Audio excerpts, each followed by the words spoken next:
So yes हामीले हिजो खासमा इन्ट्रोडक्सन टु प्रोजेक्ट म्यानेजमेन्टको केही पार्टहरू अगाडि बढाइरहेको थिएँ है, बिचमा इन्टरनेट कनेक्ट चाहिँ रोकिएछ।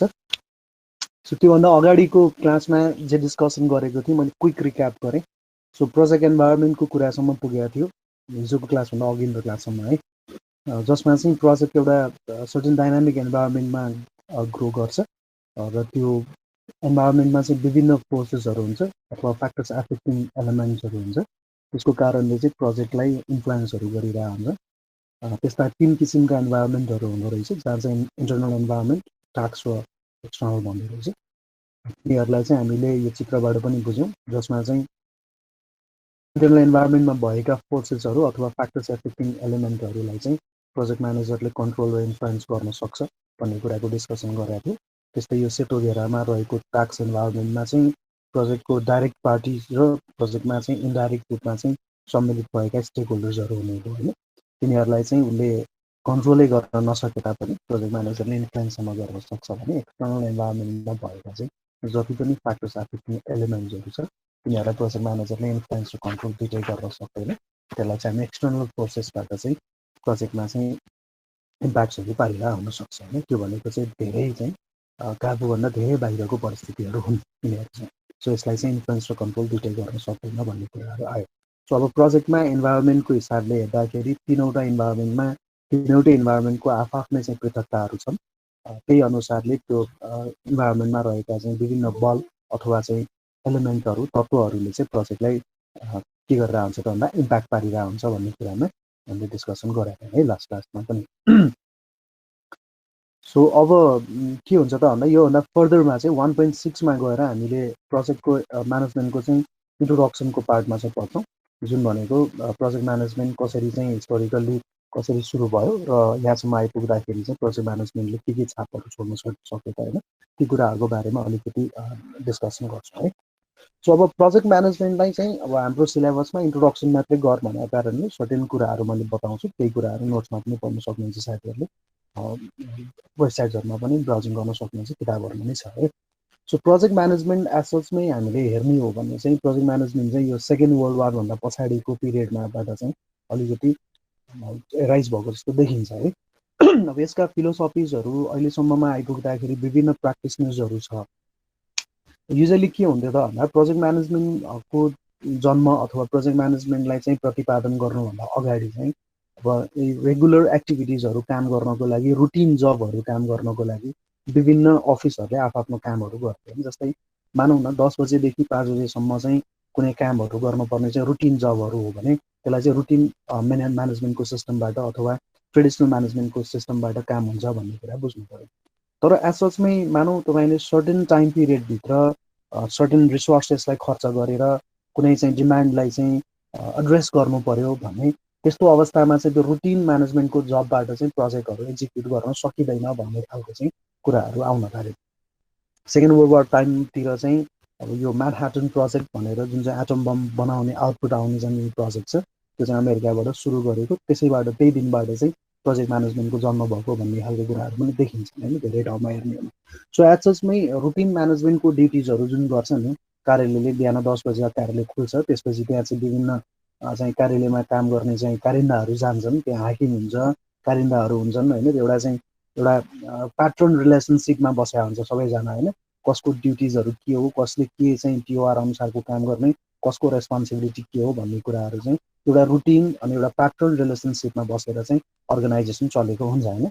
अब त्यो अर्गनाइजेसनले रेगुलरली रुटिन जबहरू गर्ने बाहेक चाहिँ कुनै एउटा स्पेसिफिक पर्पजको लागि कुनै आयोजना कार्यान्वयन गर्नुपर्ने अवस्था भयो भने चाहिँ त्यहीँको रुटिन जब गर्दा गर्दै आयोजना व्यवस्थापन गर्न सकिँदैन। त्यही भएर आयोजना व्यवस्थापन गर्नको लागि चाहिँ छुट्टै खालको व्यवस्थापकीय पक्ष चाहिन्छ र त्यो छुट्टै व्यवस्थापकीय पक्षलाई चाहिँ कसरी चलाउने त भन्दाखेरि त्यसलाई छुट्टै कार्यालय खोलेर गर्ने हो कि जुन चाहिँ हामीले टेम्पोरेरी अर्गनाइजेसन भनेर बुझ्छौँ भने छुट्टै टेम्पोरेरी अर्गनाइजेसन चाहिँ क्रिएट गर्ने, त्यसमा रिसोर्सेसहरूलाई लगेर चाहिँ राख्ने, रिसोर्सेसहरूलाई एक ठाउँमा इन्टिग्रेट गर्ने, अनि त्यहाँबाट चाहिँ त्यो विदिन द कन्स्ट्रेन्ट्सभित्र बसेर प्रोजेक्टको चाहिँ अब्जेक्टिभलाई चाहिँ पुरा गर्नको लागि चाहिँ कार्यान्वयन गर्ने भन्ने जुन प्रिन्सिपल हो, जुन सिद्धान्त हो, त्यो सिद्धान्तलाई नै निर्माण व्यवस्था के अरे आयोजना व्यवस्थापन भनेर भन्छौँ। है। आयोजना व्यवस्थापन गर्दाखेरि चाहिँ आयोजनालाई नै केन्द्रबिन्दुमा राखेर त्यसको चाहिँ दैनिक कार्यहरूलाई चाहिँ अनुगमन गर्ने, त्यसको मूल्याङ्कन गर्ने, त्यसलाई चाहिँ त्यसको प्रगतिहरूलाई चाहिँ ट्र्याकमा राख्ने, यी सबै कुराहरू भनेको चाहिँ प्रोजेक्ट म्यानेजमेन्टले दिएको चाहिँ वरदानको रूपमा हेर्न सकिन्छ। त्यही भएर रुटिन म्यानेजमेन्ट अथवा ट्रेडिसनल म्यानेजमेन्टको अप्रोच थ्रुबाट अर्गनाइजेसन आफैले प्रोजेक्ट एक्जिक्युट गर्दाखेरि चाहिँ त्यति समयभित्र नसकिने, ह्युमन रिसोर्सेसहरू चाहिँ रुटिन जबमा बढी इन्गेज हुने भएको कारणले प्रोजेक्टलाई त्यति धेरै टाइम दिन नसकिने लगायतका कुराहरू चाहिँ विभिन्न चाहिँ त्यसका के अरे कन्सहरू चाहिँ छ, अर्थात् त्यसका चाहिँ लिमिटेसन्सहरू छ। सरी, त्यही कारणले गर्दाखेरि चाहिँ के बुझ्यो त भन्दा प्रोजेक्ट म्यानेजमेन्ट भनेको चाहिँ छुट्टै एउटा सैद्धान्तिक रूपमा चाहिँ एउटा थ्योरी चाहिँ प्रतिपादन भयो र त्यही प्रतिपादन भएको थ्योरी अनुसारले चाहिँ आयोजनालाई, परियोजनालाई चाहिँ त्यसै गरी योजनालाई व्यवस्थापन गर्ने चाहिँ छुट्टै हिसाबले हेर्नुपर्छ भनेर चाहिँ आयोजना व्यवस्थापनको कुरा आयो। र त्यो आयोजना व्यवस्थापनमा चाहिँ ओभरअल त्यसको चाहिँ जिम्मेवारी कसले लिनुपर्छ त भन्दा आयोजना व्यवस्थापक अर्थात् प्रोजेक्ट म्यानेजर भनेर बन्यो। त्यसरी प्रोजेक्ट म्यानेजरले नै प्रोजेक्ट म्यानेजमेन्ट गर्ने हिसाबले चाहिँ सुरु भएको चाहिँ प्रोजेक्ट म्यानेजमेन्टका थ्योरिजहरू छ। यसमा अहिले तपाईँहरूले हेर्नुभयो भने प्रोजेक्ट म्यानेजमेन्ट इन्स्टिच्युट अफ युएसएले पिएम बुक लिएर आएको छ, project management body of knowledge भन्ने छ, विभिन्न एक्रिडेसन गर्ने इन्स्टिट्युसन्सहरू छन् जसले चाहिँ प्रोजेक्ट म्यानेजमेन्टका चाहिँ विभिन्न सब्जेक्ट्सहरू पढाउँछ, जसले गर्दा तपाईँहरूलाई एक्रिडेट गर्छ होइन। त्यसको कारणले तपाईँले चाहिँ कति चाहिँ क्रेडिट आवरसम्मको पढ्नुभयो, कति चाहिँ तपाईँको एक्सपिरियन्स छ, कतिवटा प्रोजेक्ट म्यानेज गर्नुभयो, त्यहाँबाट चाहिँ बिस्तारै त्यसको करियरहरू चाहिँ सुरु गर्न सक्ने अवस्थाहरू पनि हुन्छन्। त्यो चाहिँ प्रोजेक्ट म्यानेजमेन्ट चाहिँ स्टिल न्यू फर द चाहिँ होल वर्ल्ड होइन। अझ हाम्रो जस्तो कन्ट्रीमा हेर्ने हो भने डिजाइन ड्रइङ्समा भन्दा पनि एकदमै चाहिँ के भन्छ ग्याप भएको चाहिँ एकदम ठुलो चाहिँ ग्याप भएको सेक्टर भनेको चाहिँ म्यानेजमेन्टको सेक्टरमा हो, जुनमा चाहिँ विशेष गरी चाहिँ अब हामी इन्जिनियरहरूले बुझ्नुपर्ने प्रोजेक्ट म्यानेजमेन्टको सेक्टरमा हो। र त्यो एउटा कुरा चाहिँ देखिन्छ है।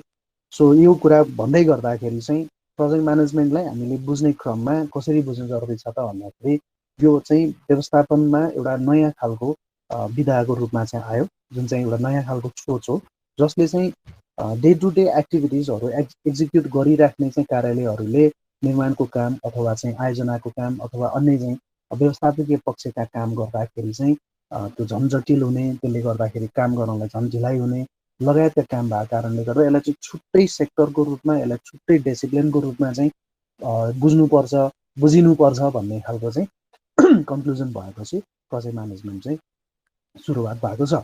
सो यसको चाहिँ ब्युटी भनेकै के हो भने साथी हो, it manages the complexity and change in dynamic environment होइन। रेगुलेसन्समा चेन्ज आउला, स्टेक होल्डर्समा चेन्ज आउला, यसको कारणले गर्दाखेरि चाहिँ विभिन्न चाहिँ हामीले पढिहाल्यौँ इन्भाइरोमेन्ट कतिसम्म चाहिँ डाइनामिक हुन्छ र कतिवटा एलिमेन्टसम्म हुन्छ र कतिसम्म चाहिँ त्यसले इम्प्याक्ट पार्छ भन्ने कुरामा सबै कुराहरूलाई चाहिँ कम्प्लेक्सिटी र चेन्जेसहरूलाई चाहिँ उसले कोप गर्नको लागि प्रोजेक्टको चाहिँ छुट्टै व्यवस्थापकीय पक्ष चाहिन्छ, जसलाई चाहिँ हामीले प्रोजेक्टको म्यानेजमेन्ट अथवा आयोजना व्यवस्थापनको रूपमा चाहिँ हेर्न सक्छौँ। अब यसले फोकस गर्ने भनेको चिज के हो त भन्दाखेरि जुन पर्पसको लागि आयोजना अथवा योजनाहरू बनाइएको छ, त्यो जुन चाहिँ कार्यको लागि बनाइएको हो, त्यो भनेको क्लाइन्ट जसले चाहिँ स्पोन्सर गरेको छ प्रोजेक्टमा अथवा जसलाई चाहिँ प्रोजेक्ट बनाको खाँचो छ, उसको चाहिँ सेटिस्फ्याक्सनको लेभल भनेको इम्पोर्टेन्ट कुरा भयो क्या होइन। हामीले चाहिँ विदिन दि टाइम कस्टभित्र चाहिँ प्रोजेक्ट डेलिभर गरे पनि क्वालिटी पर्फर्मेन्स अनुसार चाहिँ हामीले खोजे अनुसारको भएन भने पनि प्रोजेक्ट चाहिँ सक्सेसफुल्ली एक्जिक्युट भएन भन्ने बुझिन्छ होइन। भनेपछि क्लाइन्टको सेटिस्फ्याक्सन एकदमै इम्पोर्टेन्ट कुरा हो। क्लाइन्टको रिक्वायरमेन्टलाई, किन रिक्वायरमेन्ट भनेको कुरा डिमान्डसँग रिलेटेड कुरा छ, डिमान्डमा आएको कुरालाई एड्रेस गरेर त्यसलाई सम्बोधनै गरेन भने त आयोजना जति छिटो जति थोरै लागतमा सम्पन्न भए पनि त्यसले चाहिँ कुनै खालको चाहिँ आधिकारिकता देखाएन अथवा आउटपुटलाई चाहिँ जुन हिसाबले चाहिँ देखिनु पर्ने त्यो भएन, अर्थात् हेर्ने हो भने क्लाइन्ट चाहिँ सेटिस्फाई भएन भन्ने खालको कुराहरू देखिन्छ होइन। त्यही भएर project management itself more focused on the efficient use of the resources for better client satisfaction भन्ने कुराहरू देख्न सकिन्छ। अब अर्को हिसाबले यसलाई बुझ्ने हो भने पनि कसरी हेरिन्छ त भन्दाखेरि project management is a system approach or it's a systematic approach for efficient and effective achievement of project objectives. आयोजनाको अथवा योजनाको चाहिँ उद्देश्यलाई पुरा गर्नको लागि एउटा चाहिँ प्रणालीगत रूपमा चाहिँ आयोजना व्यवस्थापनले काम गर्छ र त्यो आयोजना व्यवस्थापनले प्रणालीगत रूपमा चाहिँ कार्य गर्ने क्रममा चाहिँ दक्षता र प्रभावकारिताका साथ उद्देश्यहरूलाई चाहिँ पुरा गर्ने हो। त्यो उद्देश्यलाई पुरा गर्ने क्रममा चाहिँ कसरी गर्छ त भन्दाखेरि यसको ब्युटी भनेकै ओभरअल टोटल प्रोजेक्टको चाहिँ रेस्पोन्सिबिलिटी र अकाउन्टेबिलिटी भनौँ हामी, जिम्मेवारी र त्यसको जवाफदेहिता भन्छ नेपालीमा। त्यो ओभरअल जिम्मेवारी र त्यसको चाहिँ जवाफदेहिता चाहिँ कसले वहन गरे हुन्छ त भन्दा एउटा सिङ्गल पर्सनले वहन गरे हुन्छ र उसैले नै किङ टिमको रूपमा बसेर काम गर्ने भयो भने उसलाई हामी प्रोजेक्ट म्यानेजर भनेर भन्छौँ है। प्रोजेक्ट म्यानेजरले नै स्टेक होल्डर्सहरू बिचमा चाहिँ कोअर्डिनेसन गर्ने, इन्टर डिपार्टमेन्टल बिचमा कोअर्डिनेसन गर्ने, फङ्सनल डिपार्टमेन्ट्सहरूसँग पनि कोअर्डिनेसन गर्ने, प्रोजेक्टको इन्टरनल इन्भाइरोमेन्टलाई कन्ट्रोल गर्ने, टास्क इन्भाइरोमेन्टलाई इन्फ्लुएन्स गर्ने, एक्सटर्नल इन्भाइरोमेन्टमा आएका चेन्जेसको आधारमा चाहिँ उसले कन्ट्रोल र इन्फ्लुएन्स नगरे पनि त्यो अनुसारले प्रोजेक्टलाई चाहिँ कोप कसरी गर्ने भन्ने कुराहरूदेखि लिएर सबै कुराहरू चाहिँ प्रोजेक्ट म्यानेजर आफैले चाहिँ एक्जिक्युट गर्ने भएको कारणले सिङ्गल रेस्पोन्सिबिलिटी पर्सनमा चाहिँ अथवा सिङ्गल पर्सन चाहिँ त्यसमा सबैभन्दा धेरै चाहिँ एक्टिभ हुन्छ र उसैलाई चाहिँ हामीले प्रोजेक्ट म्यानेजर भनेर भन्छौँ। Who bridges between the client, contractor and consultant as well, who influence the stakeholders for the positivity of the project, who can change the we can change, influence and control the internal resources of the project, and similarly who can make the project uh, uh, who can make the project coping towards the changes in the environment, external environment हैन। ती कुराहरू चाहिँ project म्यानेजरले गर्न सक्ने अवस्था हो। त्यही भएर प्रोजेक्ट म्यानेजरलाई नै हामीले सिंगल रेस्पोन्सिबिलिटी सेन्टरको रूपमा चाहिँ यसमा व्याख्या गर्छौँ प्रोजेक्ट म्यानेजरलाई। त्यसै गरी अर्को हुन्छ चाहिँ दोस्रोमा स्टेक होल्डर्सहरू बिचमा कोअर्डिनेसन चाहिँ गर्नु जरुरी छ हैन। प्रोजेक्ट म्यानेजरले आयोजना व्यवस्थापन गर्ने क्रममा त्यहाँ चाहिँ फाइनेन्शियल डिपार्टमेन्टसँग कुरा छुट्टै हुनसक्छ, लिगल डिपार्टमेन्टसँगका कुराहरू छुट्टै हुनसक्छ हैन। सो त्यो जति पनि इन्टर डिपार्टमेन्टल अथवा स्टेक होल्डर्सहरू जो जति चाहिँ त्यहाँ सम्मिलित भएको छ अघि नै भने अनुसारले त्यसमा डाइरेक्टली अथवा इन्डाइरेक्टली रूपमा चाहिँ सम्मिलित भएका सरकारवाला निकायहरूसँग पनि उसले समन्वयका कुराहरू चाहिँ गर्ने हो। जस्तै मेटेरियल डिस्ट्रिब्युटरहरूसँग, लेबर डिस्ट्रिब्युटरहरूसँग, लेबर युनियन्सहरूका कुराहरूमा होइन, गभर्मेन्टका चेन्जेसहरूका कुराहरूको हकमा यो सबै कुराहरू भनेको चाहिँ प्रोजेक्ट म्यानेजर आफैले चाहिँ त्यसको चाहिँ ओभरअल चाहिँ कोअर्डिनेसन गर्ने पार्टको कुरा रहन्छ। त्यो प्रोजेक्ट म्यानेजर भनेको चाहिँ त्यो व्यक्ति हो जसले चाहिँ ओभरअल आयोजनाको व्यवस्थापन तर्फमा चाहिँ त्यसले ध्यान केन्द्रित गर्छ र उसको ओभरअल जिम्मेवारी र जवाफदेहिता नै प्रोजेक्टप्रति हुन्छ। त्यसै गरी दिएको रिसोर्सेसलाई अब त्यसको कन्स्ट्रेन्ट्सभित्र बसेर बेसिकली टाइम, कस्ट र क्वालिटी तीनवटा प्यारामिटरभित्र बसेर चाहिँ अब प्रोजेक्टलाई चाहिँ अगाडि बढाउने क्रममा विभिन्न प्लानिङका टुल्सहरू प्रयोग गर्नुपर्ने हुन्छ। त्यो प्लानिङ जस्तै प्लानिङ हुन्छ, सेड्युलिङ हुन्छ होइन। हामीले सेड्युलिङ तयार गर्ने क्रममा कति चाहिँ रिसोर्सेस खर्च हुन्छ, कति समय लाग्छ, त्यो कुन कुन एक्टिभिटिज चाहिँ एकदमै इम्पोर्टेन्ट हुन्छ, कुन एक्टिभिटिजलाई चाहिँ हामीले ढिला गऱ्यो भने ओभरअल प्रोजेक्टलाई चाहिँ असर गर्छ भन्ने कुराहरूदेखि लिएर त्यो ओभरअल चाहिँ प्लानिङ एन्ड कन्ट्रोल र बेटर रिसोर्सेसको चाहिँ युज गर्ने within the constraints of time, cost and quality, यो पार्ट पनि प्रोजेक्ट म्यानेजमेन्टको चाहिँ ब्युटीको रूपमा हेर्न सकिन्छ होइन। सो यसरी चाहिँ हेर्दाखेरि चाहिँ हामीले सरसर्ती प्रोजेक्ट म्यानेजमेन्टलाई चाहिँ एकै सेन्टेन्समा डिफाइन गर्नु पर्यो भन्यो भने चाहिँ प्रोजेक्ट म्यानेजमेन्ट भनेको it's a simple to plan, to organise, direct and control the organisational resources to complete specific goals and objective होइन। यसरी चाहिँ हेर्नु पर्यो। अब यो चिज भने कस्तो हो त भन्दा प्रोजेक्ट म्यानेजमेन्ट किन छुट्टै रूपमा हेऱ्यो त भन्दा अघिकै कुरा इक्जाम्पलमा हामीले लिने हो भने जस्तै ए भन्ने कुनै अर्गनाइजेसनले चाहिँ डे टु डे एक्टिभिटिज गरेर कुनै एउटा स्पेसल निड्समा आएका चाहिँ योजनालाई व्यवस्थापन गर्न सक्दैन, जटिल हुन्छ। किन?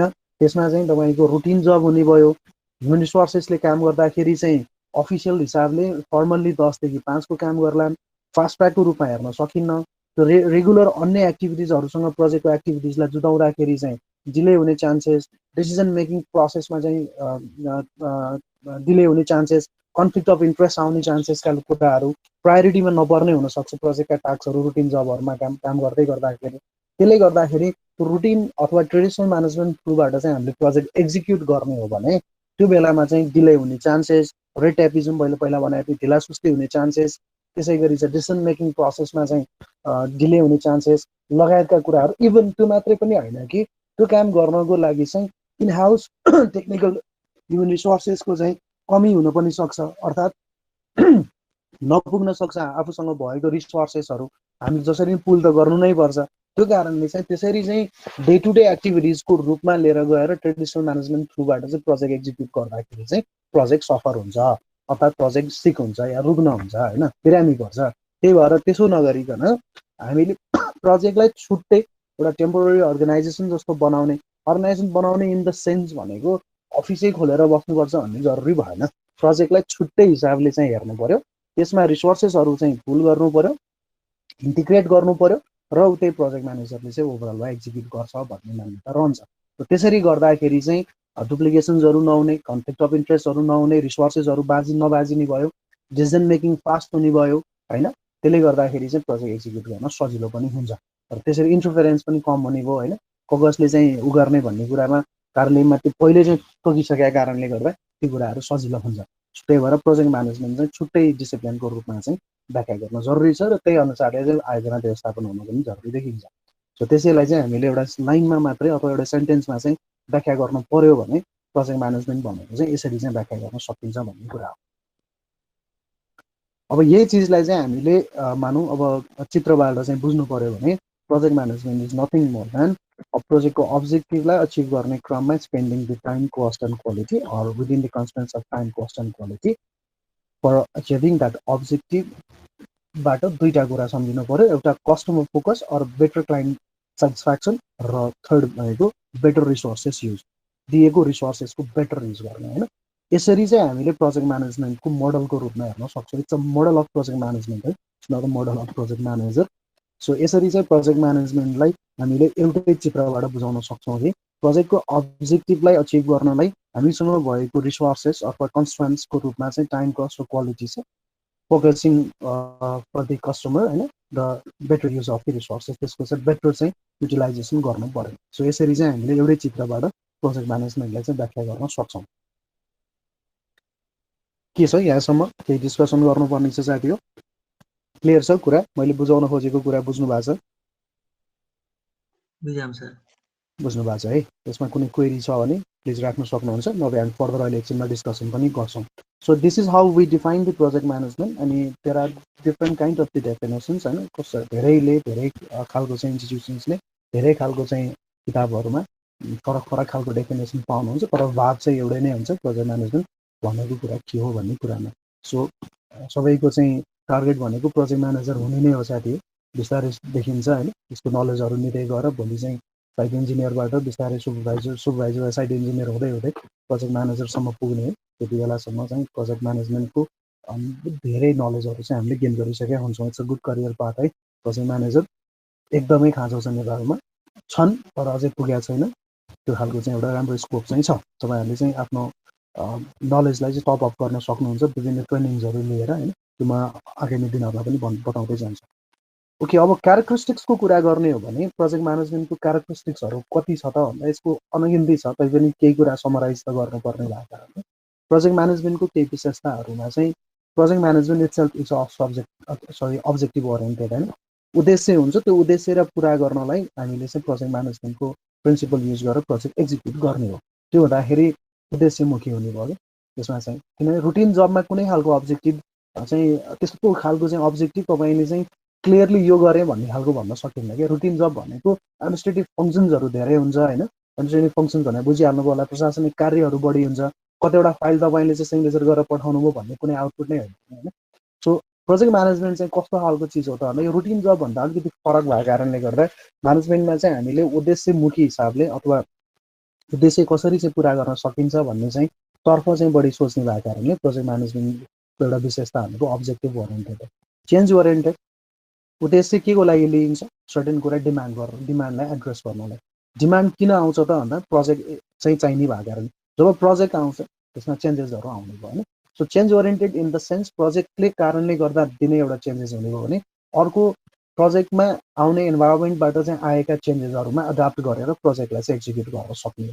सो जुन कुरा चाहिँ ट्रेडिसनल म्यानेजमेन्टमा रेस्ट्रिक्सन हुन्छ होइन, त्यो कुराहरू गर्न सकिन्न, तर प्रोजेक्ट म्यानेजमेन्टमा आवश्यकता हुन्छ र हामीले एडाप्ट गराउन सक्छौँ within the constraints of time, cost and क्वालिटीभित्र बसेर।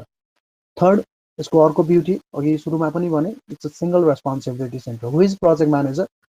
Project manager is the one who manages the project होइन। उसकैमा ऊ एक्लैले काम गर्ने भन्न खोजे होइन नि। फेरि एउटै व्यक्तिले प्रोजेक्ट म्यानेजर भएपछि सबै काम हुँदो रहेछ, अरू त मान्छे नै चाहिँदैन कि? भएन होइन। सबै रेस्पोन्सिबिलिटी र अकाउन्टेबिलिटी चाहिँ त्यो सिङ्गल पर्सनमा जान्छ। डुप्लिकेसन्स हुँदैन, fast tracking in the decision making process लगायतका कुराहरू जति पनि छ कोअर्डिनेसन गर्न सजिलो।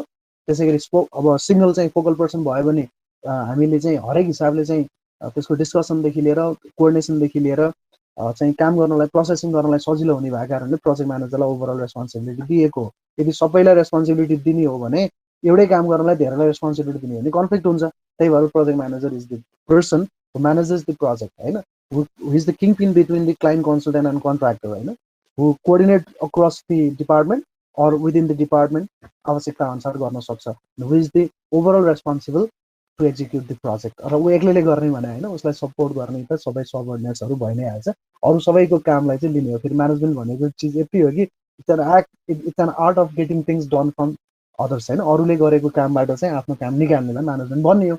अब तर त्यो गर्ने क्रममा प्रोजेक्ट म्यानेजर चाहिँ अझ अलिकति पृथक हुने भयो।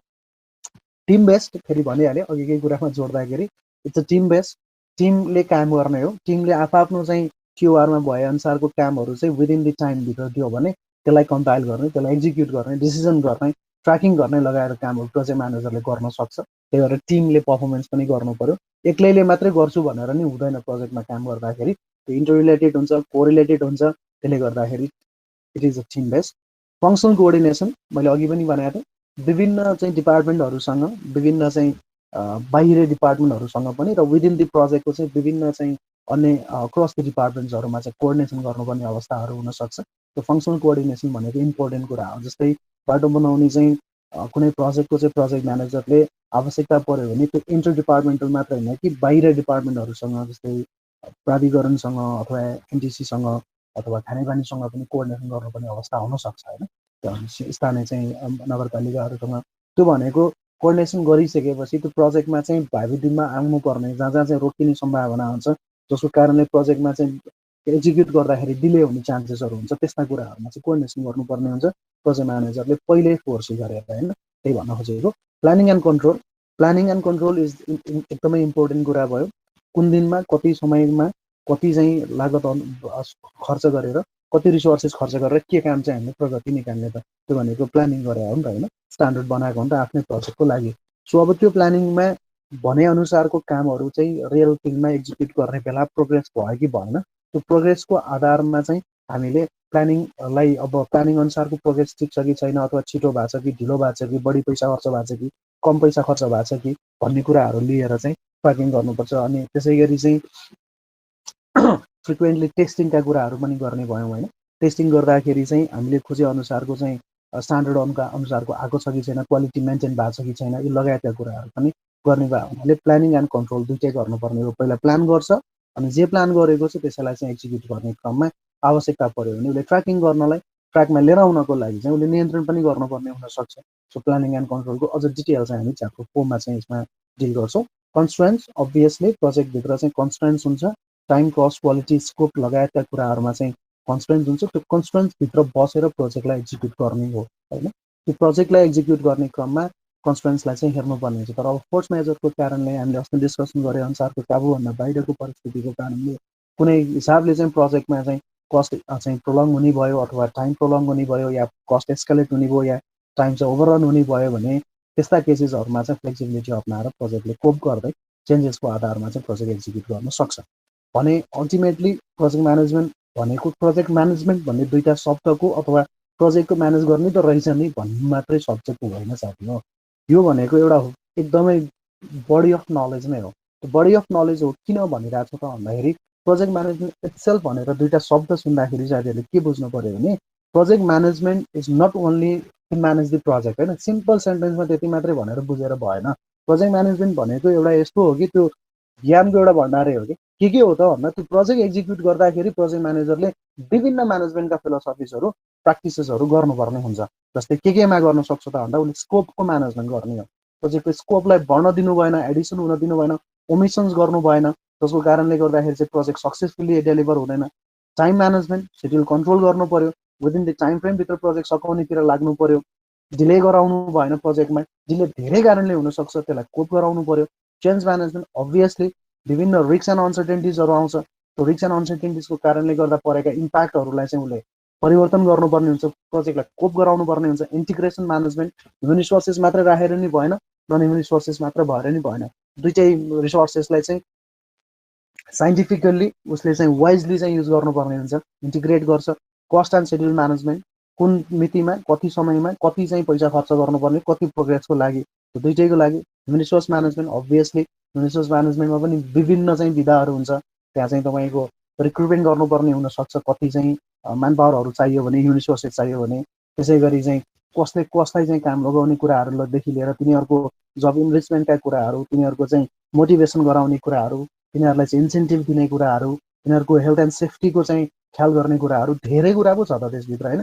क्वालिटी म्यानेजमेन्ट अफकोर्स क्वालिटी कसरी इन्हान्स गर्न सकिन्छ, टोटल क्वालिटी म्यानेजमेन्टमा कसरी लिएर जान सक्छ, क्वालिटी कन्ट्रोल कसरी गर्ने, क्वालिटी अस्योरेन्स कसरी गर्ने होइन, यी लगायतका कुराहरू। रिस्क म्यानेजमेन्ट अघि भनिहालेँ, विभिन्न जोखिमहरू आउन सक्छ, त्यो जोखिमहरूलाई कसरी पत्ता लगाउने, पत्ता लगाएका जोखिमहरू आउन सक्ने सम्भावना कति छ, त्यसको हिसाब कसरी गर्ने, आयो भने त्यसलाई कसरी प्रतिकार गर्ने, रेस्पोन्स कसरी गर्ने, र रेस्पोन्स गरेको काम चाहिँ ठिक भयो कि भएन भने त्यसलाई कसरी मोनिटरिङ गर्ने, यी लगायतका कुराहरू risk management related. Procurement management कसरी खरिद गर्ने, कस्तो कन्ट्र्याक्टर सेलेक्सन गर्ने हो, कस्तो डिजाइन गर्ने कन्सल्टेन्ट चाहिने हो, सब कन्ट्र्याक्टर चाहिन्छ कि चाहिँदैन, कन्ट्र्याक्टर सेलेक्सन गर्दाखेरि चाहिँ कस्तो कस्तो चाहिँ टर्म्स एन्ड कन्डिसन्सहरू राख्ने हो, क्वालिफिकेसनको क्राइटेरियाहरू के हुने हो, कन्ट्र्याक्ट म्यानेजमेन्ट कसरी गर्ने हो, कस्तो कस्तो केसमा क्लेम आयो भने कसरी चाहिँ म्यानेज गर्ने हो, यो लगायतका डिस्प्युट भयो भने के गर्ने हो भन्ने ओभरअल कुराहरू प्रोक्योरमेन्ट म्यानेजमेन्ट हो। भनेपछि सिम्पल सेन्समा हामीले प्रोजेक्ट म्यानेजमेन्ट भन्ने दुईवटा शब्दलाई मात्रै हेरेर प्रोजेक्ट म्यानेजमेन्ट हो भन्ने इजिली हेर्नु भएन।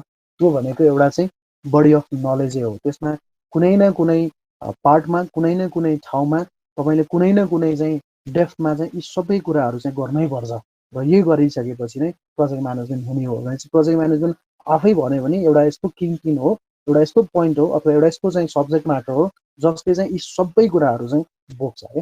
त्यही भएर हामीले आयोजना व्यवस्थापन भनेको चिज इम्पोर्टेन्ट कुरा हो, र आयोजना व्यवस्थापक अथवा प्रोजेक्ट म्यानेजरले चाहिँ त्यही कारणले ह्यान्डसम स्यालेरी खाने हो कि किन त भन्दा आखिर अर्काले गरे कामको रिपोर्टिङ गर्ने त रहेछ नि भन्ने मात्र चाहिँ होइन। प्रोजेक्ट म्यानेजर भनेको he or she uses all these body of knowledge to execute the project within the constraint of time, cost and quality होइन। च्यालेन्जिङ छ नि त, गाह्रो छ नि त काम गर्नलाई होइन। यदि च्यालेन्जिङ नहुने भइदिएको भए त रुटिन म्यानेजमेन्टबाट काम हुन्थ्यो नि त। हो त्यही रुटिन म्यानेजमेन्टबाट काम गर्दाखेरि चाहिँ प्रोजेक्ट सफर भयो भनेर प्रोजेक्ट म्यानेजमेन्ट आएको हो नि त। ल छुट्टै हिसाबले चाहिँ हेर्नुपर्छ भनेर आएको हो भनेपछि यो सजिलो टास्क चाहिँ होइन, तर गर्न नसकिने टास्क पनि होइन। भनेपछि यी सबै कुराहरू चाहिँ उसले गर्नुपर्ने स्थिति हुन्छ। This is how we deal with the project management. अब यसमा स्कोप टाइम म्यानेजमेन्टका कुरा च्याप्टर 3 मा पढ्छौँ, स्कोप चेन्ज इन्टिग्रेसन अर्को सेमेस्टरमा पढ्छौँ हामी कन्स्ट्रक्टिभ म्यानेजमेन्टमा, कस्ट एन्ड सेड्युल म्यानेजमेन्ट अलिकति टाइम यसमा पनि आउँछ, त्यही पार्ट अर्को सेमेस्टरमा जान्छ। एचआर म्यानेजमेन्ट हामी खासै दिँदैनौँ, तर अर्को सेमेस्टरमा चाहिँ ह्युमन रिसोर्स म्यानेजमेन्टभित्रका मोटिभेसनका थ्योरी, इन्सेन्टिभका थ्योरीहरू हामी पढ्छौँ। क्वालिटी म्यानेजमेन्टको अलिकति पार्ट च्याप्टर 4 मा आउँछ, अनि केही पार्टहरू अर्को सेमेस्टरको निर्माण व्यवस्थापनमा जान्छ। रिस्क म्यानेजमेन्ट अहिले यही यसैमा पढ्छ भने प्रोक्योरमेन्ट म्यानेजमेन्टको अलिकति आइडिया आगामी चाहिँ निर्माण व्यवस्थापनमा अलिकति एउटा च्याप्टर हुन्छ भने यसको छुट्टै चाहिँ इलेक्टिभ पनि हुन्छ होइन। सो यसरी चाहिँ हामीले प्रोजेक्ट म्यानेजमेन्टलाई हेर्न सक्छौँ। यसका केही पार्टहरू हामीले यो सेमेस्टर पढ्छौँ भने केही पार्टहरू अर्को सेमेस्टरमा पढ्छौँ। So this is the characteristics of the project management है।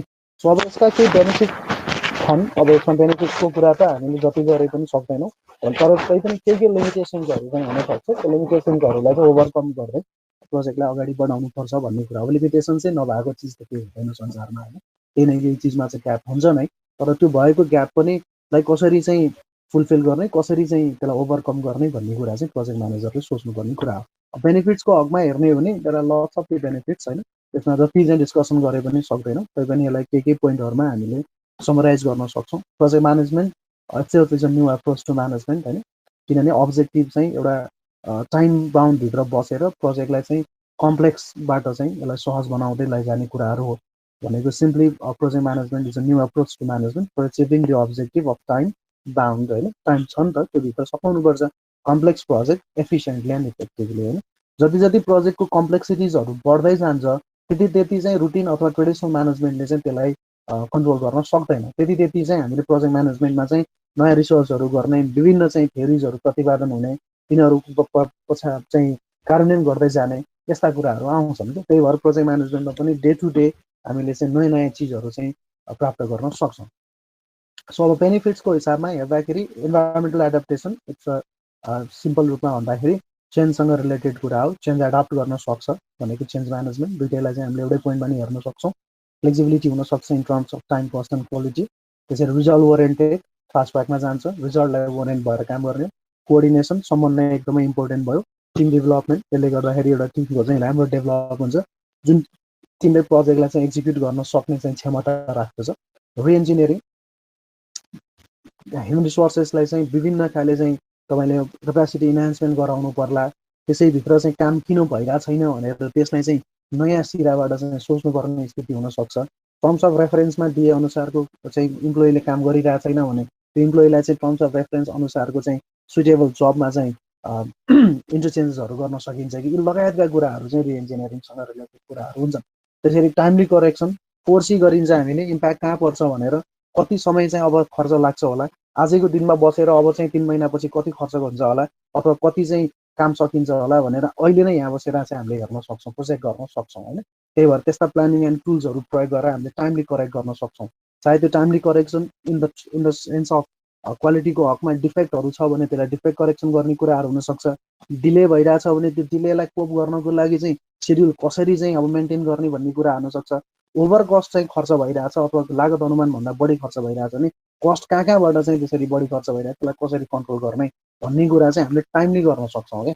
त्यसलाई चाहिँ हामी यी बसेर हेर्न सक्छौँ। चाहे कोमाइसको न्युमेरिकलै गर्छौँ, जस्तै कुनै प्रोजेक्ट 6 महिनाको छ भने 2 महिना पछाडि त्यो प्रोजेक्ट चाहिँ ट्र्याकिङ गरेर हेर्दाखेरि चाहिँ कस्तो छ भनेर हेर्न सक्छौँ। यी बसेर हामी कस्टको पर्फर्मेन्सको इन्डेक्स निकाल्न सक्छौँ, सेड्युल पर्फर्मेन्सको इन्डेक्स निकाल्न सक्छौँ र यी बसेर फोरकास्ट गर्न सक्छौँ। अब यतिकै यही स्थितिमा प्रोजेक्ट छोड्ने भने यति लागत अनुमान बढेर यति पुग्छ, सेड्युल यति लम्बेर यति पुग्छ। हो यो खालको चाहिँ चिज चाहिँ प्रोजेक्ट म्यानेजमेन्टमा दिन्छ। त्यसलाई चाहिँ हामीले टाइमली करेक्ट गर्न सक्ने अवस्था हुन्छ भने मेजर चिज भनेको कस्टमर सेटिस्फ्याक्सन त भइ नै हाल्यो। क्वालिटीको काम भइसकेपछि विदिन दि चाहिँ स्कोपभित्रको काम भइसकेपछि कस्टमर सेटिस्फाई हुने कुरा भइहाल्यो होइन। So these are the benefits of the project management. अब यसको अलावा केही कुराहरू चाहिँ लिमिट चाहिँ छ, त्यो लिमिटेसन्सहरूलाई चाहिँ ओभरकम गर्नुपर्छ भन्ने कुरा हो होइन। कहिलेकाहीँ टिममा रिलेटेड प्रब्लम आउँछ, कहिलेकाहीँ हार्मोनिक क्रिएट हुँदैन, टिममा चाहिँ कन्फ्लिक्टहरू हुन्छ। तपाईँले अब यस्तो धेरै डिटेल त हामीले यसमा पढ्नु पर्दैन, तर अलिअलि आइडिया चाहिँ म दिन्छु साथी हो। अर्गनाइजेसनल बिहेभियरमा के हुन्छ त भन्दाखेरि टिममा चाहिँ विभिन्न कन्फ्लिक्टहरू आउँछ क्या। इन्टरपर्सनल कन्फ्लिक्ट, इन्ट्रापर्सनल कन्फ्लिक्ट, ग्रुपको कन्फ्लिक्टहरू होइन, त्यस्ता कुराहरू आउन सक्छ। हो त्यो चिजलाई चाहिँ यो आयो भनिसकेपछि प्रोजेक्ट म्यानेजर डराउने भन्ने नै हो। प्रोजेक्ट म्यानेजर त्यसै कारणले राखेको हो नि त, किनभने टिममा कुनै खालको प्रब्लम्सहरू क्रिएट भयो भने उसले टिममा हार्मोनिक क्रिएट गर्ने, आउटपुट डेलिभर गर्नेतर्फ चाहिँ कसरी तिनीहरूलाई मोटिभेट गर्ने, इन्सेन्टिभको प्रब्लम हो कि बोनसको प्रब्लम हो कि ट्रेनिङ दिनुपर्ने अवस्था हो कि क्यापासिटी इन्हान्समेन्ट गर्नुपर्ने कुरा हो कि के हो त, के कारणले टिममा प्रब्लम्सहरू आयो त होइन। त्यो कुरालाई चाहिँ प्रोजेक्ट म्यानेजरले बुझेर त्यही अनुसारले चाहिँ त्यसमा चाहिँ म्यानेज गर्नुपर्ने अवस्था आउनसक्छ। स्टेक होल्डर्स बिचमा कन्फ्लिक्ट हुन्छ, अफकोर्स कन्फ्लिक्ट त हुने नै भयो नि अघि भने अनुसारले, तर कन्फ्लिक्ट हुनेमा चाहिँ प्रोजेक्ट रोकिनुहुन्छ भन्ने कुरा होइन क्या। रोकिनु किन हुँदैन भन्दा प्रोजेक्टमा चाहिँ त्यो कन्फ्लिक्टको कारणले आउने चेन्जेसहरूलाई कोप गराउनलाई सिङ्गल रेस्पोन्सिबिलिटी सेन्टर प्रोजेक्ट म्यानेजरलाई राखेको हो। त्यहाँ 10जनासँग कुरा गर्नै परेन, उसले अक्रोस दि स्टेक होल्डर्सको बिचमा चाहिँ मिटिङ गराएर उसले ब्रिजिङ गराउन सक्ने काम चाहिँ प्रोजेक्ट म्यानेजरको हो। टाइम बााउन्ड हुन्छ, अब यसले गर्दा लङ रेन्ज प्लानिङ हुँदैन भन्ने कुरामा त अभियसली हो नि। प्रोजेक्ट भनेको जहिले पनि सर्ट पिरियड अफ टाइमको लागि खर्च गर्ने कुरा हो नि। 50 वर्षको आजै प्लानिङ गरेर प्रोजेक्ट बनाउँछु भन्ने त सम्भवै होइन। त्यो काम त ट्रेडिसनल म्यानेजमेन्टले गरिहाल्छ नि, जुन कुरा 10 देखि 5सम्म उसको चाहिँ रुटिन जबहरूले गर्छ नि। तर प्रोजेक्ट भनेको त एउटा स्पेसिफिक निडको लागि चाहिँ फोकस भएर आएको चिज पो हो त। सो त्यसलाई भनेको त्यो त 5 वर्ष 10 वर्ष त्योभन्दा बढी कति होला, 15 वर्ष होला। तर त्योभन्दा त बढी चाहिँ लङ रेन्ज प्लानिङ गर्न जरुरी छैन। 20 वर्ष होला, एकदमै ठुलो मल्टिपर्पज अथवा मेगै प्रोजेक्टहरू आयो भने पनि तैपनि त्यसलाई पनि 20 वर्षको एक्जिक्युट प्लानिङ गर्न जरुरी पनि भएन होइन। यस्ता कुराहरू लङ रेन्ज प्लानिङ गर्दैन भन्ने कुराहरूमा चाहिँ हो। तर त्यो लङ रेन्ज प्लानिङ किन गर्न जरुरी छैन त भन्दा प्रोजेक्टको आउटपुट त्यति लामो समयपछि आउने नै होइन। त्यो भनेको सर्टेन समयपछि हामीले प्रोजेक्टको आउटपुट दिने भएको कारणले त्यसलाई लङ रेन्ज गर्न जरुरी पनि छैन। अथोरिटीको डेलिगेसन अब एउटा चाहिँ प्रब्लम छ, अथोरिटी डेलिगेसन गर्न गाह्रो छ। जस्तै रुटिन म्यानेजमेन्टमा पनि गाह्रो छ नि। जस्तै कुनै चाहिँ अफिसको चाहिँ बस अथवा हाकिम चाहिँ बिदामा बस्नु पर्यो भने उसले गर्दै आएको काम त कसैलाई डेलिगेट त गर्नु पर्यो, अधिकार प्रत्याहार्जन गर्ने क्या। ऊ बिदामा बस्नु पर्ने भयो, लङ चाहिँ हलिडेमा जाने भयो अथवा कुनै कारणवश चाहिँ ऊ धेरै समय चाहिँ कार्यालयमा अनुपस्थित हुने भयो भनेर उसले त आफ्नो काम गर्नको लागि जिम्मेवारी त कसैलाई तोक्नु त पर्यो। त्यति बेला पनि त त्यहाँ सिनियरिटीको भन्ने कुराहरूमा चाहिँ कन्फ्लिक्ट त हुन्छ। हो त्यस्तै कुराहरू यहाँ पनि हुनसक्छ भने हो कि प्रोजेक्ट म्यानेजर चाहिँ यदि लङ चाहिँ टर्ममा लिभमा जाने भयो अथवा चाहिँ अब युजली प्रोजेक्ट म्यानेजर त्यस्तो धेरै लिभमा जाने भन्ने हुँदैन। प्रोजेक्ट म्यानेजर भन्ने बित्तिकै वर्कaholic हुन्छ भन्ने कन्सेप्टमा जान्छ होइन, काम गर्नुपर्छ भन्ने खालको। तर खै केही छैन, तैपनि अनअभोइडेबल सर्कमस्टान्सेसको कारणले गर्दा चाहिँ प्रोजेक्टलाई चाहिँ म्यानेज गर्न सक्ने अवस्थामा भएन सर्टेन समयलाई भने त्यति बिचको पिरियडलाई त चाहिँ कसैलाई न कसैलाई त उसले जिम्मेवारी दिनुपर्ने हुन्छ। हो त्यति बेलामा चाहिँ त्यो अथोरिटी डेलिगेट गर्ने क्रममा चाहिँ अलिकति प्रब्लम चाहिँ हुनसक्छ। किनभने युजली कन्ट्र्याक्टहरूमा हामीले के लेख्छौँ त भन्दा project manager may delegate his authority or her authority भनेर लेखेको अवस्थामा चाहिँ उसले डेलिगेट गर्न सक्ने हो। तर कन्ट्र्याक्ट पेपरमै हामीले चाहिँ प्रोजेक्ट म्यानेजरले डेलिगेट गर्ने खालको अधिकारलाई नै वञ्चित गरेका छौँ भने त्यस्तो अवस्थामा चाहिँ गाह्रो हुन्छ। एउटा त्यो अर्को गाह्रो केमा पनि हुने भयो त भन्दा अब सिनियरिटीको हिसाबले कसलाई चाहिँ अधिकार डेलिगेट गर्ने, त्यहाँ पनि कन्फ्लिक्टहरू आउन सक्छ। कसले टिमलाई चाहिँ मोबिलाइज गर्न सक्छ, कसले म्यानेज गर्न सक्छ भन्ने कुराहरू पत्ता लगाउन पनि गाह्रो पनि हुने कुरा हो। त्यसले गर्दा त्यस्ता प्रब्लम्सहरू चाहिँ हुनसक्छ भन्ने हो भने अर्को अर्गनाइजेसनल बेरियर्स पनि हुने भयो। रुटिन जबमा चाहिँ तपाईँले एउटा पोस्टले काम गर्छ होइन, तपाईँको चाहिँ पदेन बुद्धि भन्छ नि होइन, पदको कारणले गर्दा आएको बुद्धि होइन। अब त्यो पदेन बुद्धिको कारणले गर्दा धेरै कुराहरूमा चाहिँ सहज हुन्छ। रुटिन म्यानेजमेन्टमा ब्युरोक्रेटिक अप्रोचमा हेर्ने हो भने त्यो खालको चाहिँ देखिन्छ नै, लिडरसिप पनि त्यही खालको हो। तर अब प्रोजेक्टमा चाहिँ त्यो खालको हुँदैन। त्यहाँ अर्कै खालको मान्छेहरू हुन्छन्, उनीहरूले काम गर्नुपर्छ। हो त्यस्ता कुराहरूमा चाहिँ अब त्यो सिनियरिटीको कुराहरूमा रुटिन जबमा बस्ने चाहिँ मान्छे जो चाहिँ स्थायी कर्मचारी हुनसक्छ, यता प्रोजेक्ट म्यानेजर चाहिँ प्रोजेक्टलाई मात्र म्यानेज गर्नलाई स्पेसली तपाईँले हायर गर्नु भएको छ भने उनीहरू बिचमा कन्फ्लिक्ट हुने कुराहरूमा त्यसको कारणले गर्दाखेरि केही अर्गनाइजेसनल बेरियर्सहरू चाहिँ हुन चाहिँ सक्छ। तर त्यो चिजलाई कोप गर्दै जानुपर्छ भने त्यही भएर गभर्मेन्टका प्रोजेक्टहरूमा तपाईँले हेर्नुभयो भने त्यही कार्यालयको चाहिँ हाकिम जो हुन्छ उसैले चाहिँ प्रोजेक्ट म्यानेजरको रूपमा चाहिँ कन्ट्र्याक्टमा लेख्ने चलनहरू हुन्छ होइन। त्यही कारणले चाहिँ उसले स्पेसिफिकली प्रोजेक्टलाई छुट्टै हिसाबले चाहिँ म्यानेज गर्न सकिरहेको अवस्था चाहिँ देखिएको छैन। तैपनि अब त्यो च्यालेन्जेसहरू हुँदै पनि त्यो च्यालेन्जेसहरू ओभरकम गर्दै चाहिँ अर्गनाइजेसन बेरियर्सहरूलाई चाहिँ चिर्नुपर्छ भन्ने कुरा चाहिँ हो। तर केही लिमिटेसन्सहरू चाहिँ त्यसभित्र पनि रहन्छन्। तर जति लिमिटेसन्सका कुरा गरे पनि लिमिटेसन चाहिँ सल्भै गर्न नसकिने बर्बादै रहेछ नि भन्ने खालको चाहिँ होइन।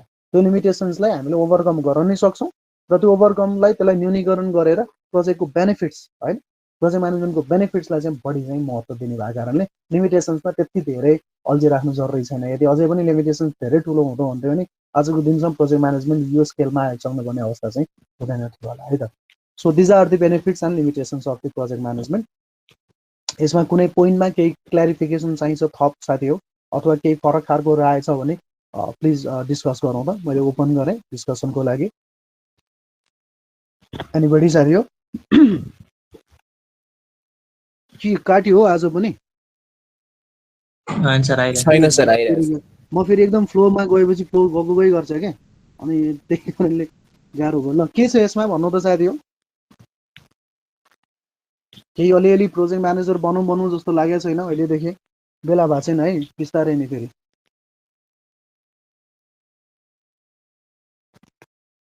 केही चिज छ यसमा, केही डिस्कसन गर्नुपर्ने कुरा, एनिथिङ छैन भने हामी अगाडि बढ्छौँ।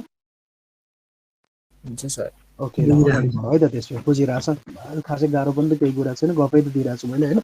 सो अब रिक्याप हेरौँ है त। हाम्रो च्याप्टर 1लाई रिक्याप गर्ने क्रममा एकचोटि क्विक रिक्याप भयो भने अगाडिदेखि पढेका कुराहरूलाई पनि सम्झना हुन्छ भनेर मैले राखेँ साथी हो। अब यसैमा अलिकति डिस्कसन गर्न सकिन्छ। जस्तै प्रोजेक्ट भन्यो भने के बुझिन्छ अरे साथी हो, थोरै रिक्याप गरौँ त एकछिन पुरानो क्लासेसदेखि, किनभने बिचमा ग्याप भएको कारणले गर्दा धेरै चाहिँ यो हार्मोनिक क्रिएट हुनै पाएको छैन। त्यसले गर्दा एउटा रिक्याप पनि गरिहालौँ, त्यसपछि च्याप्टर 1लाई बिट मार्न पाइन्छ साथी हो। के हो अरे प्रोजेक्ट? अब हामी कसरी बुझ्छौँ अरे प्रोजेक्टलाई साथी हो भन्नुहोस् त। एनीबडी जसले भने नि हुन्छ, पुरै भलन्टियरली। सेट अफ एक्टिभिटी, त्यसपछि अब टाइम कस्ट क्वान्टिटीको बााउन्डभित्र सर्टेन अब्जेक्टिभ भएको बाटो चाहिँ त्यसलाई पुरा गर्नुपर्छ। टाइम कस्ट क्वालिटी है साथी, क्वान्टिटी होइन है। के क्वालिटी नै भन्नुभएको थियो क्वान्टिटी भन्नुभएको थियो? क्वान्टिटी भनेको थियो। क्वान्टिटी भन्नुभएको थियो, त्यस्तो द्याट्स अ क्वालिटी है। ओके, सेट अफ एक्टिभिटिज एउटा टाइम बााउन्डभित्र बसेर चाहिँ रिसोर्सेसको चाहिँ युज गरेर आउटपुट निकाल्ने हो प्रोजेक्ट भनेको। अरू कसैको अलिक पृथक खालको इक्जाम्पल अब अथवा डेफिनेसन, त्यो हामीले हाम्रो डेफिनेसनको रूपमा हेरेको। अरू कसैको डेफिनेसन केही याद छ साथीहरूलाई अहिले भर्खर डिस्कस गरेको भन्दा बाहेकको?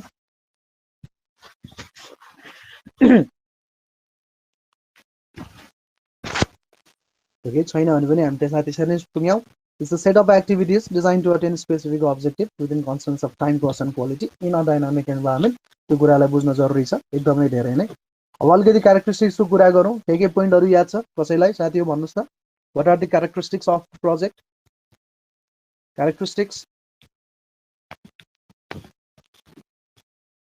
ल एक एकजना एक एकवटा क्यारेक्टरिस्टिक्स भन्नुहोस् त, कति सम्झना छ हेरौँ। Okay, objective, very good. अरू साथीले भन्नुहोस्। सरी सुन्दैन यार। टेम्पोररी हुन्छ, फ्लेक्सिबिलिटी भयो। फ्लेक्सिबिलिटी भयो होइन, कन्स्ट्रेन्ट्सहरू भयो, रिसोर्स इन्टिग्रेसनका कुराहरू लगायतका कुराहरू छन्, रिस्क म्यानेजमेन्टका कुराहरू छन्। Exactly specific objective, life span, constraints, flexibility, resource integration, planning and control, risk and uncertainties, contracting and subcontracting, beneficiaries र प्रोग्रेसिभ इलाबोरेसन। यसरी हामीले क्यारेक्टरिस्टिक्सको रूपमा हेर्न सक्छौँ। टाइप्स, प्रोजेक्टको टाइप्सहरू विभिन्न खाले टाइप्सहरू छ। एक्ज्याक्टली अकर्डिङ टु स्पोन्सरसिपमा 4 किसिमको हुन्छ, अकर्डिङ टु असाइनमेन्ट हुनसक्छ। सरसर्ती जाउँ एकचोटि फेरि पुरानो कुरा रिक्याप त हुन्छ साथी हो। स्पोन्सरसिपको आधारमा कस्टमर स्पोन्सरसिप हुने भयो, कन्ट्र्याक्टर स्पोन्सरसिप हुने भयो, आइएनजिओको स्पोन्सरसिप हुने भयो, गभर्मेन्टको स्पोन्सरसिप हुने भयो होइन।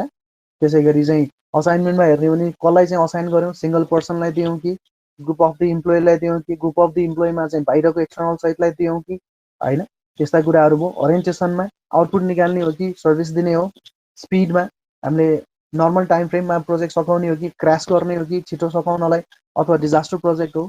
फन्डिङ रिसोर्सेस अथवा फन्डिङ सोर्सको आधारमा इन्डिजिनियस आफ्नै चाहिँ स्थानीय स्तरमा अथवा आफ्नै चाहिँ लागत आफ्नै चाहिँ भनौँ न रेभिन्यू कलेक्सनबाट योजना आयोजना कार्यान्वयन गर्ने हो कि दात्री निकाय अथवा फरेनबाट आउने जोइन्ट भेन्चरमा होइन, संयुक्त उपक्रम भन्छौँ हामी नेपालीमा। त्यसरी बाइल्याट्रल 2 देशबीचमा, मल्टिल्याट्रल विभिन्न देशबीचमा। साइज, साइजेसको आधारमा आउटपुटको आधारमा पनि प्रोजेक्टलाई हामीले बाँडफाँड गर्न सक्छौँ होइन, mega, major, medium, small, micro भनेर। त्यसरी टेक्निकमा हामीले धेरै डिस्कस पनि गरिहाल्यौँ। टेक्निकभित्र हामीले लेबर इन्टेन्सिभ र क्यापिटल इन्टेन्सिभ भनेर विभिन्न चाहिँ प्रोजेक्टको चाहिँ टाइप्सहरूको रूपमा हामीले व्याख्या गऱ्यौँ। लेबर इन्टेन्सिभ र क्यापिटल इन्टेन्सिभको आफ्नो फाइदा र बेफाइदा अथवा चाहिँ त्यसमा पनि प्रोज र कन्स या एडभान्टेजेस लिमिटेसन्सहरूका कुराहरू हामीले त्यसमा गऱ्यौँ। अब्जेक्टिभ, प्रोजेक्टको अब्जेक्टिभ स्मार्ट हुनुपर्छ, अफकोर्स स्पेसिफिक हुनुपर्छ, मेजरेबल हुनुपर्छ, एटेनेबल अथवा एचिभेबल हुनुपर्ने भयो, रिजनेबल, रिलायबल के हुन सक्ने, रेलेभेन्ट के हुन सक्ने हो त्यो हुन सक्ने भयो, र टाइम बााउन्ड कति समयभित्र चाहिँ हामीले त्यसलाई चाहिँ प्राप्त गरिसक्छौँ त होइन। सो स्मार्ट भन्ने अब्जेक्टिभको चाहिँ प्रिन्सिपललाई अथवा फर्मुलालाई सम्झिराख्नुपर्ने भयो। Objective should be SMART as like you. Life cycle फेजेसमा, लाइफ साइकल फेजेसको कुरा गर्ने हो भने प्रोजेक्टको लाइफ साइकल फेजेस हामीले 4वटा भागमा चाहिँ बाँडफाँड गऱ्यौँ। सिडिया, द्याट्स अ प्रोजेक्टको कन्सेप्ट, देन प्रोजेक्टको डेभलपमेन्ट, देन प्रोजेक्टको एक्जिक्युसन र प्रोजेक्टको फिनिस। अब यसमा सम्झिनुपर्ने कुरा के छ त भन्दाखेरि प्रोजेक्टको कन्सेप्ट भन्यो भने प्रोजेक्टको फिजिबिलिटीको स्टडी गरिन्छ, डिमान्डको एसेसमेन्ट गरिन्छ। फिजिबिलिटी स्टडीबाट चाहिँ यदि फिजिबल देखियो त्यो प्रोजेक्ट भने अगाडि बढ्छ। डेभलपमेन्टमा 3वटा काम गर्छौँ हामीले। प्रोजेक्टको प्लानिङ गर्छौँ, प्रोजेक्टको डिजाइन कस्ट एस्टिमेट गर्छौँ र प्रिक्योरमेन्ट गर्छौँ। प्लानिङमा कति समय लाग्छ, कति चाहिँ प्रोजेक्ट ड्युरेसनभित्र यो प्रोजेक्ट सकिन्छ। डिजाइन ड्रइङमा लागत अनुमान तयार गर्ने, कुन चाहिँ काम गर्ने, कस्तो चाहिँ क्वालिटीको काम गर्ने भने डिटेल प्रोजेक्ट रिपोर्ट तयार गर्छौँ, विस्तृत प्राविधिक प्रतिवेदन। र प्रिक्योरमेन्ट गर्दाखेरि चाहिँ कन्ट्र्याक्टर सेलेक्सन गर्छौँ र एक्जिक्युट गर्नलाई रेडी बनाएर राख्छौँ। प्रोजेक्टको एक्जिक्युसनमा यीमा के गर्ने भयो, यीमा त्यो डिटेल प्रोजेक्ट रिपोर्टमा भएका कुराहरूलाई चाहिँ एप्लिकेसन गर्ने हो रियल फिल्डमा। त्यो गर्ने क्रममा मोनिटरिङ गर्नुपर्छ, इभ्यालुएसन गर्नुपर्ने हुन्छ, प्रोग्रेसको ट्र्याकिङ गर्नुपर्ने हुन्छ, टेस्टिङ गर्नुपर्ने हुन्छ। त्यो सबै गरेर चाहिँ विदिन द टाइम कस्ट र क्वालिटीभित्र त्यो प्रोजेक्टलाई एक्जिक्युट गर्नेतिर लानु पर्यो। त्यो गर्दाखेरि त्यसको चाहिँ आउटपुटको रूपमा के आउने भयो त भन्दा प्रोजेक्ट कम्प्लिसन हुने भयो। कम्प्लिट भएको प्रोजेक्टलाई अब हामी फिनिसको फेजमा के गर्छौँ त भन्दा त्यसको प्रोजेक्ट रिपोर्ट तयार गर्नु पर्ला, फाइनल इभ्यालुएसन्सहरू गर्नु पर्ला र त्यो प्रोजेक्टलाई चाहिँ ह्यान्डओभर गर्नु पर्ला, जसलाई बनाउन जसको लागि चाहिएको ह्यान्डओभर गरिने चिज र त्यसरी त्यो फेसिलिटीलाई ट्रान्सफर गर्नु पर्यो बनेका चिजलाई होइन। त्यसलाई हामीले फिनिस भनेर भन्छौँ। यसरी चाहिँ प्रोजेक्टको लाइफ साइकल फेजेसमा चाहिँ प्रोजेक्ट अगाडि बढ्छ। सबैभन्दा लङ्गेस्ट फेज भनेको इम्प्लिमेन्टेसन हो। सबैभन्दा धेरै रिसोर्सेस पनि त्यसैमा खर्च हुन्छ र रिस्क एन्ड अनसर्टेन्टिज पनि आउँछ। त्यो रिस्क एन्ड अनसर्टेन्टिज सुरुवातमा कम हुन्छ, जति प्रोजेक्टको फेजेस पार गर्दै जान्छ अगाडि त्यति नै रिस्कहरू चाहिँ म्यानेज गर्न सजिलो हुन्छ। हाउएभर रिस्कलाई चाहिँ हामीले जेरो अथवा हुँदैन भनेर चाहिँ ट्रिट गर्न मिल्दैन। रिस्क सधैँ भइराख्ने भएको कारणले रिस्कलाई चाहिँ म्यानेज गर्ने कुरा हो, लाइफ साइकल फेजेस हो। Then moving for the environment, प्रोजेक्टको इन्भाइरोमेन्ट कति भन्दा प्रोजेक्टको इन्भाइरोमेन्ट 3 किसिमको, इन्टरनल इन्भाइरोमेन्ट, टास्क इन्भाइरोमेन्ट र एक्सटर्नल इन्भाइरोमेन्ट। इन्टरनल इन्भाइरोमेन्टमा प्रोजेक्टमा विभिन्न चाहिँ भएका चाहिँ फ्याक्टर्स एफेक्टिङ एलिमेन्ट अथवा चाहिँ जसले चाहिँ फोर्सेसहरू भन्छौँ तिनीहरू इन्टरनल इन्भाइरोमेन्टभित्र भनेको अब्जेक्टिभ हो, रिसोर्सेस हो, त्यसरी स्ट्रक्चर हो र कन्स्ट्रेन्ट्स होइन। के हो त तिनीहरू भनेको इन्टरनल रिसोर्सेस, इन्टरनल काम हो। त्यसलाई चाहिँ प्रोजेक्ट म्यानेजरले कन्ट्रोल पनि गर्न सक्छ, इन्फ्लुएन्स पनि गर्न सक्छ। टास्क, जुन प्रोजेक्टमा चाहिँ विभिन्न सरकारवाला निकायहरू चाहिँ एक ठाउँमा बस्ने टुगेदरलाई टास्क इन्भाइरोमेन्ट भन्छौँ। त्यो स्टेक होल्डर्सहरूलाई चाहिँ प्रोजेक्ट म्यानेजरले इन्फ्लुएन्स गर्न सक्छ, कन्ट्रोल गर्न सक्दैन, सबैलाई सक्दैन भन्न खोजेको। एक्सटर्नल इन्भाइरोमेन्ट भनेको प्रोजेक्टभन्दा बाहिर हुन्छ, जसको कारणले प्रोजेक्टलाई इम्प्याक्ट पार्छ र एक्सटर्नल चाहिँ इन्भाइरोमेन्टलाई त प्रोजेक्ट म्यानेजरले इन्फ्लुएन्स र कन्ट्रोल गर्दैन सक्दैन। हाउ एभर एक्सटर्नल इन्भाइरोमेन्टमा आएका चेन्जेसको कारणले प्रोजेक्टमा एडप्ट गर्नु पऱ्यो भने प्रोजेक्टको एडप्टेबिलिटीमा चाहिँ प्रोजेक्ट म्यानेजरले चेन्ज ल्याउन सक्छ, फ्लेक्सिबिलिटी लिन सक्छ। र लास्टमा चाहिँ प्रोजेक्ट म्यानेजमेन्ट भनेको के हो त भन्दा प्रोजेक्ट म्यानेजमेन्टलाई चाहिँ हामीले सिम्पल ढङ्गबाट कसरी व्याख्या गरौँ त भन्दा प्रोजेक्ट म्यानेजमेन्ट भनेको planning, organizing, directing and controlling of organizational resources to complete specific goals and objective है। यसरी चाहिँ हामीले च्याप्टर 1 मा चाहिँ यति कुराहरू पढायो। ठिक छ, स्मरण भयो साथी? अलिअलि पुराना कुराहरू पनि भयो है। ओके, सो अब त्यसरी भयो भनेर त भएन। अब मैले मेरो आफ्नो काम त सकाएँ च्याप्टर 1 को, साथीहरूको काम त बाँकी छ। ल चट्ट लाएर यो होम असाइनमेन्ट टिपौँ त साथीहरू। होम असाइनमेन्ट 1 इट्स कम्पल्सन है साथीहरू, मार्क्स दिनलाई फेरि मलाई साह्रै गाह्रो पर्छ नि। In your opinion which environment is important in a project, justify with reasons. जुनसुकै लेख्न पनि पाउनुहुन्छ। इन्टरनल इन्भाइरोमेन्ट इम्पोर्टेन्ट छ कि टास्क इन्भाइरोमेन्ट इम्पोर्टेन्ट छ कि एक्सटर्नल इन्भाइरोमेन्ट छ, त्यसको जे लेख्न पनि पाइयो है साथी हो। तर रिजन्स चाहिँ चाहियो। लेख्ने भनेर 4-5 पानाको लेख्न जरुरी छैन साथी हो। चट्ट प्याराग्राफमा पोइन्टमा सकिन्छ, 1 पेज नसके आधा पेज कसरी लेख्ने त्यो आफूलाई थाहा छँदैछ होइन। जस्टिफाई गर्न रिजन्स कहाँसम्म जाने भन्ने कुरा हो। र बेटर चाहिँ युज ह्यान्ड राइटिङ है साथी हो। टाइप गरेर दिनुभन्दा नि ह्यान्ड राइटिङ गर्नु। ह्यान्ड राइटिङ नि प्र्याक्टिस हुन्छ, घर बस्दा बस्दै अल्छी लागे हुनसक्छ। टाइप गर्दाखेरि खोजखाज गरेर हाल्न त पाइन्छ, तर त्यो खोजखाज गरेर चाहिँ ल्याएको चिजलाई सिधै चाहिँ नगरिकन त्यसलाई अलिकति हातले लेख्नु पनि सक्नुहुन्छ। र हावेभर टाइप गरेर दिन सक्नु भने दिनु होला, केही फरक परेन। तैपनि मैले चाहिँ त्यसलाई कुनै खालको चाहिँ रेस्ट्रिक्सन लगाइनँ ल साथी हो। त्यसै गरी set an objective of any infrastructure project of your choice.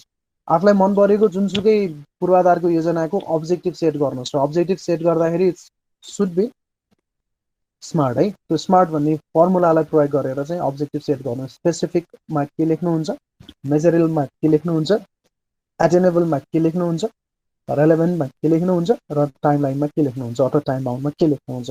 त्यसरी चाहिँ कुनै पनि इन्फ्रास्ट्रक्चर प्रोजेक्टको चाहिँ एउटा अब्जेक्टिभ सेट गर्नु होला। एकदम सिम्पल कुरा छ, सानो कुरा छ। र त्यसपछि अलिकति चाहिँ थोरै पढ्नलाई पनि काम लाग्ने, अलिअलि चाहिँ रिसर्च पनि गराउनलाई चाहिँ काम लाग्ने खालको चाहिँ थर्ड क्वेसन छ, जसमा चाहिँ how project management differs from traditional management. Traditional म्यानेजमेन्टको थ्योरी अथवा प्रिन्सिपल भन्दा प्रोजेक्ट म्यानेजमेन्टको थ्योरी अथवा प्रिन्सिपल किन फरक छ, कसरी फरक छ भन्ने कुराको डिफाइन गर्नु होला भनेर चाहिँ यसलाई पनि धेरै लम्बा चौडा लेख्नु जरुरी छैन। के कुरामा फरक हुन सक्छ यसको पोइन्ट आउट गरेर जस्टिफाई गरिदिनु सक्ने कुरा है। सकिन्छ गर्न? सकिन्छ, सक्नै पर्यो नि हैन। कोसिस गरौँ है। असाइनमेन्टको ड्यु डेटमा केही समस्या छ? छैन सर। छैन है। ओके, जेठ मसान्तभित्र सकिने कुरा हो, त्यही भएर प्लिज प्रोभाइड गरिदिनु होला है। तपाईँले ह्यान्ड रिटन गर्नुहुन्छ कि टाइप गर्नुहुन्छ, इट्स अप टु यु है। मैले त्यसमा चाहिँ कुनै खालको रेस्ट्रिक्सन गरिनँ। So it's and of chapter 1। ल च्याप्टर 2 मा सी गरौँ भनेको आजै सी गरिन्छ। जस्ट अ मोमेन्ट, म च्याप्टर 2 लाई चाहिँ सर हजुर एउटा सर यो टपिक चाहिँ बिर्सेको सर। सो क्रासको चाहिँ एकचोटि अझै भनिदिनु न। क्रास भनेको प्रोजेक्ट क्रासिङको कुरा होइन त आकाश? ओके, प्रोजेक्ट क्रास भनेको कस्तो हो भने हामीले सुरुमा प्रोजेक्ट ड्युरेसन चाहिँ राख्ने क्रममा के गर्यौँ भने 1 वर्षको प्रोजेक्ट भनेर राख्यौँ। ठिक छ, 1 वर्षको प्रोजेक्ट भनेर त्यो अनुसारको एग्रिमेन्ट भयो। प्रोजेक्ट एग्रिमेन्ट भइसकेपछि क्लाइन्टले के भन्यो भन्दा क्लाइन्टले चाहिँ मलाई यो प्रोजेक्ट 1 वर्षपछि आउटपुट होइन, मलाई यो प्रोजेक्ट चाहिँ 9 महिनामा डेलिभर गरेर दिन सक्नुहुन्छ भनेर कन्ट्र्याक्टरलाई चाहिँ प्रस्ताव गर्यो, एसोलरेट गर्नुहोस् प्रोजेक्ट भनेर। ठिक छ, अब प्रोजेक्ट एसोलरेट गर्ने हो भने प्रोजेक्ट 1 वर्षको टाइम त हामीले नर्मल टाइम सिड्युलमा प्रोजेक्टलाई चाहिँ राखेको हुन्छ। अब त्यो प्रोजेक्टलाई 9 महिनामा डेलिभर गर्नु पर्यो भने त 3 महिना बराबरीको काम त हामीले त्यो 12 महिना बराबरीको काम त 9 महिनामा सघाउनु पर्ने स्थिति बन्यो। भनेपछि अब प्रोजेक्ट एसोलरेट गर्नको लागि तपाईँले डे टु डे वर्क गर्ने क्रममा चाहिँ बिहान चाहिँ 10 देखि 5 सम्म अथवा कति चाहिँ सिड्युलमा राख्नु भएको थियो त्यति पर डेको आवरको काम गर्दाखेरि त त्यो 9 महिनामा त सकिँदैन। अब उसले के गर्छ त भन्दाखेरि कन्ट्र्याक्टरले चाहिँ अब क्लाइन्टले चाहिँ ल एसोलरेट गर्ने प्रपोजल ल्याउनुहोस् भनेपछि कन्ट्र्याक्टरले प्रपोजल तयार गर्न सक्ने भयो। कसरी तयार गर्ने भयो त भन्दा अब काम गर्दाखेरि चाहिँ दैनिक 8 घन्टा काम गरेर पुग्दैन। अब उसले चाहिँ त्यो सेड्युललाई चाहिँ लम्ब्याउने भयो।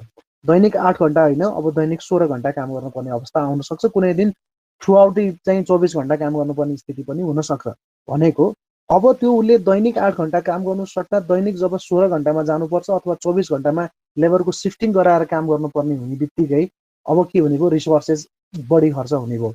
अब त्यो रिसोर्सेस बढी खर्च हुने भइसकेपछि त्यो एक्स्ट्रा रिसोर्सेस चाहिँ क्लाइन्टले म यो बियर गर्छु, तपाईँले चाहिँ 9 महिनामा प्रोजेक्ट डेलिभर गरिदिनुहोस् भनेर प्रस्ताव गर्यो र कन्ट्र्याक्टरले एक्सेप्ट गर्यो भने चाहिँ त्यो एक्सेप्ट गर्दाखेरि चाहिँ उसले 3 महिना छिटो चाहिँ प्रोजेक्टलाई चाहिँ एक्जिक्युट गर्नको लागि चाहिँ जे काम गर्छ त्यो भनेको adding the extra resources shortening the project duration भन्ने प्रोसेस चाहिँ क्रैसिङ हो भनेर बुझ्नु पर्यो। यो एउटा कुरा।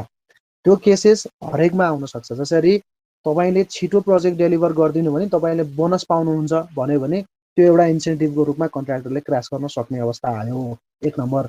दोस्रो, बोनसको प्रोभिजन त छैन, तर कन्ट्र्याक्टरलाई चाहिँ छिटो काम देऊ भन्यो भने क्लाइन्टले चाहिँ प्रस्ताव गर्यो भने कन्ट्र्याक्टरले चाहिँ त्यो छिटो काम दिए बापतको चाहिँ एक्स्ट्रा पैसा चाहिन्छ भनेर उसले डिमान्ड गर्ने अवस्था आयो भने त्यो एक्स्ट्रा पैसाको कुरामा चाहिँ कुरा मिल्यो भने उसले काम छिटो गर्न सक्ने भयो। यो चाहिँ साधारणतया हुने सम्भावनाको कुरा। तर यो बाहेक अरू परिस्थितिमा नि हुनसक्छ। कस्तो केसमा हुन सक्ने भयो त भन्दा कन्ट्र्याक्टरले आफ्नो कारणले गर्दा, यो बाहेकको कुरा है, यो चाहिँ बाहेक। अब योभन्दा बाहेक अर्को इक्जाम्पल के हुनसक्छ भने कन्ट्र्याक्टरले आफ्नो कारणले गर्दा प्रोजेक्टलाई डिले गर्यो।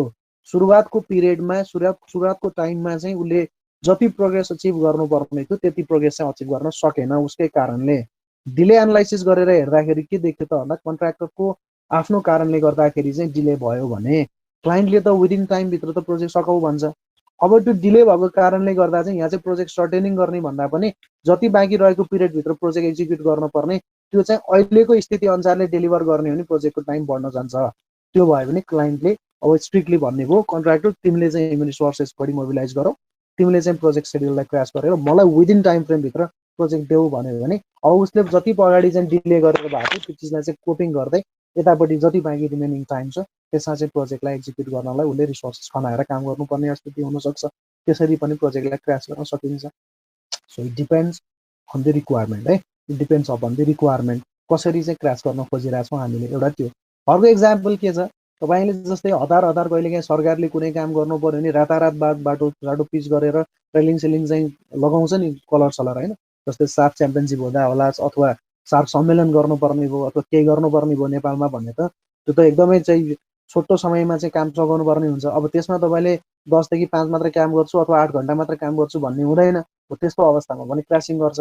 हो त्यस्ता कुराहरू हुनसक्छ। सो इट्स सिम्पल चाहिँ प्रिन्सिपल वाइज चाहिँ हामीले बुझ्दाखेरि कसरी बुझ्नु पर्यो भने crashing is none other than reducing or shortening the project duration by increasing the extra resources. प्रोजेक्टको ड्युरेसन सर्ट एक्स्ट्रा रिसोर्सेस खर्च गरेर मात्रै हुन्छ, नत्र हुँदैन नि। हो त्यो कुरालाई चाहिँ हामीले क्रास प्रोजेक्ट भन्छौँ।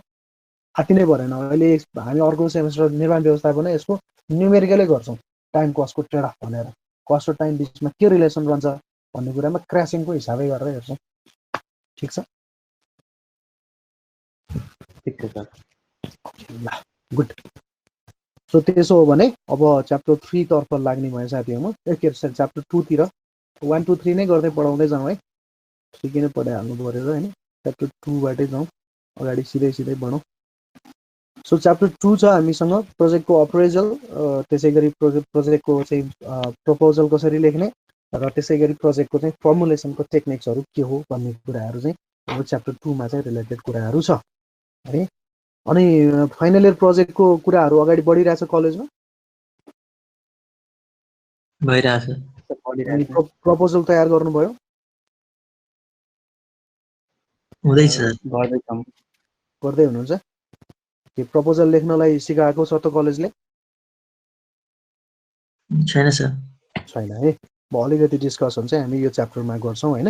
र अलिअलि तपाईँको प्रपोजलहरूमा केही चाहिँ चेन्जेसहरू ल्याउनु पर्यो अथवा केही कुराहरूमा चाहिँ सिरियसली चाहिँ डेभिएटहरू छ भने त्यस्ता कुराहरूलाई चाहिँ मैले सल्भ गरिदिने कोसिस चाहिँ गर्छु है त साथीहरू। प्रायः सबैको बिल्डिङ नै त होला, बिल्डिङ र रोड होला होइन। के छ प्राय प्रोजेक्टहरू के छ? बिल्डिङ छ, बिल्डिङ र रोड रोडमै छ है। त्यही नै बढी चाहिँ लिन्छ।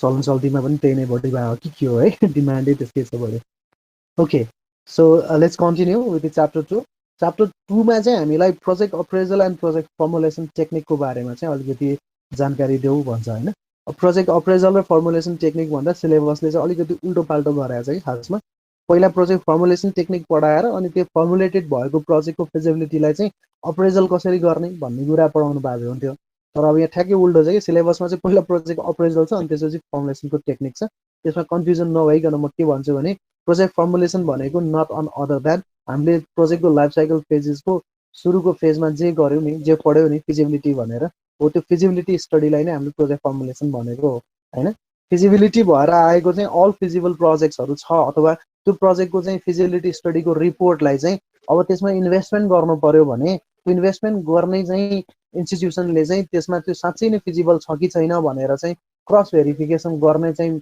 चिज भनेको चाहिँ अप्रेजल हो कि सो त्यही भएर पहिला अप्रेजल चाहिँ खास पछि पढेर फर्मुलेसन अगाडि पढ्नुपर्ने अब यति भयो भने हामीले के बुझ्नु जरुरी हो भने पहिला फर्मुलेसन पढेर अनि अप्रेजल पढेको भए अझ बुझिन्थ्यो तर अहिले सिलेबसमा चाहिँ हामी प्रोजेक्ट अप्रेजलबाटै सुरु गर्छौँ तर कन्फ्युजन हुनुपर्ने कुरा केही छैन फिजिबिलिटी गर्ने भनेको प्रोजेक्ट फर्मुलेसन हो फिजिबिलिटी स्टडीको रिपोर्टबाट आएको चाहिँ फिजिबिलिटी स्टडीको रिपोर्टलाई चाहिँ फेरि रिचेक गर्ने रिएक्जामिन गर्ने र त्यसमा चाहिँ इन्भेस्टमेन्ट गर्नलाई वर्दी हुन्छ कि हुँदैन चेक गर्ने चाहिँ प्रोजेक्ट अप्रेजल हो है त्यही कारणले पहिला प्रोजेक्ट एप्रेजलैबाट पढे पनि कन्फ्युजन चाहिँ अब चाहिँ हुँदैन होला भन्ने मलाई लाग्छ सो च्याप्टर 2 को चाहिँ कन्टेन्टमा हामीले हेर्ने भने के देख्छौँ भने कन्सेप्ट अफ प्रोजेक्ट अप्रेजल अनि त्यसपछि प्रोजेक्टको प्रपोजल छ आज अप्रेजल सकाएर प्रपोजल सुरु गर्छु मैले त्यसपछि procedures of developing project proposal र फर्मुलेसन टेक्निक पनि प्रोजेक्टको फर्मुलेसन टेक्निक यसरी चाहिँ हामीले च्याप्टर 2 लाई चाहिँ बाँडफाँड गर्न सक्छौँ र च्याप्टर 2 को चाहिँ यसबाट आउने भनेको थ्योरी मात्रै हो यसमा चाहिँ कुनै न्युमेरिकल्स छैन मैले अस्ति पनि भनेको थिएँ 1 र 2 मा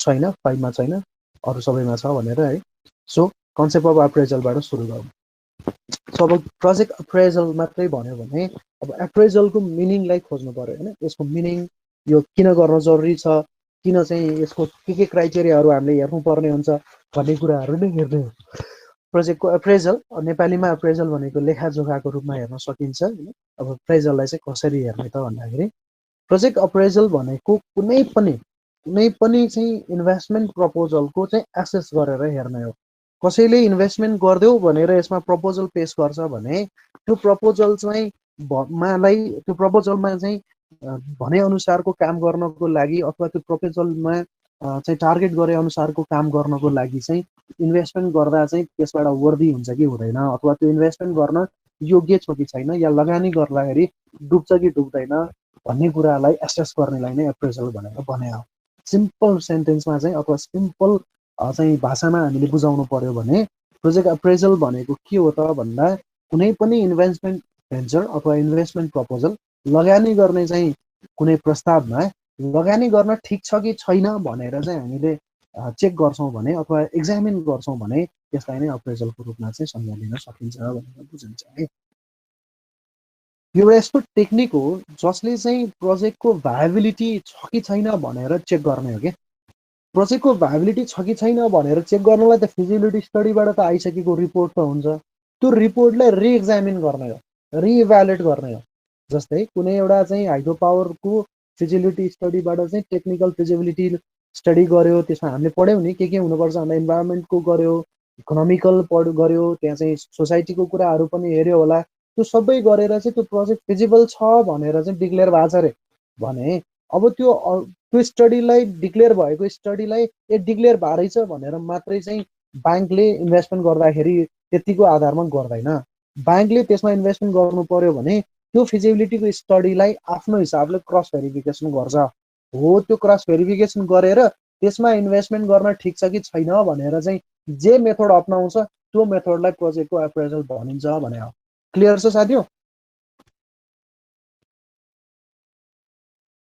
यस सर बुझिराख्नु भएको छ फिजिबल भनेर चाहिँ प्रस्तावित गरेका प्रोजेक्टलाई त्यो फिजिबल भनेर प्रस्तावित गरेको प्रोजेक्टमा लगानी गर्दाखेरि चाहिँ त्यो प्रस्तावित अनुसारकै ठिक छ कि छैन अथवा लगानी डुब्छ कि डुब्दैन भनेर एसेस गर्ने फाइनान्शियली टेक्निकली ठिक छ कि छैन भनेर एसेस गर्ने टेक्निकली हैन यी कुराहरू जे चाहिँ रिएक्जामिन गर्छौं रिइभ्यालुएट गर्छौं भने त्यो प्रोसेसलाई चाहिँ हामीले एप्रेजल भनेर भन्छौँ भने हो कुरा बुझ्यो है एप्रेजल भनेको मिनिङ चाहिँ त्यो हो भन्ने कुरा हो सो अब प्रोजेक्ट एप्रेजललाई चाहिँ अलिकति डेफिनेसन वाइज पढ्दाखेरि project appraisal is an overall assessment सबै है त्यो प्रोजेक्टको ओभरअल एसेसमेन्ट अफ रेलेभेन्सी त्यसको उत्पादयता छ कि छैन फिजिबिलिटी सम्भाव्यता छ कि छैन सस्टेनेबिलिटी दिगोपन छ कि छैन of a project prior to making है whether to undertake it or not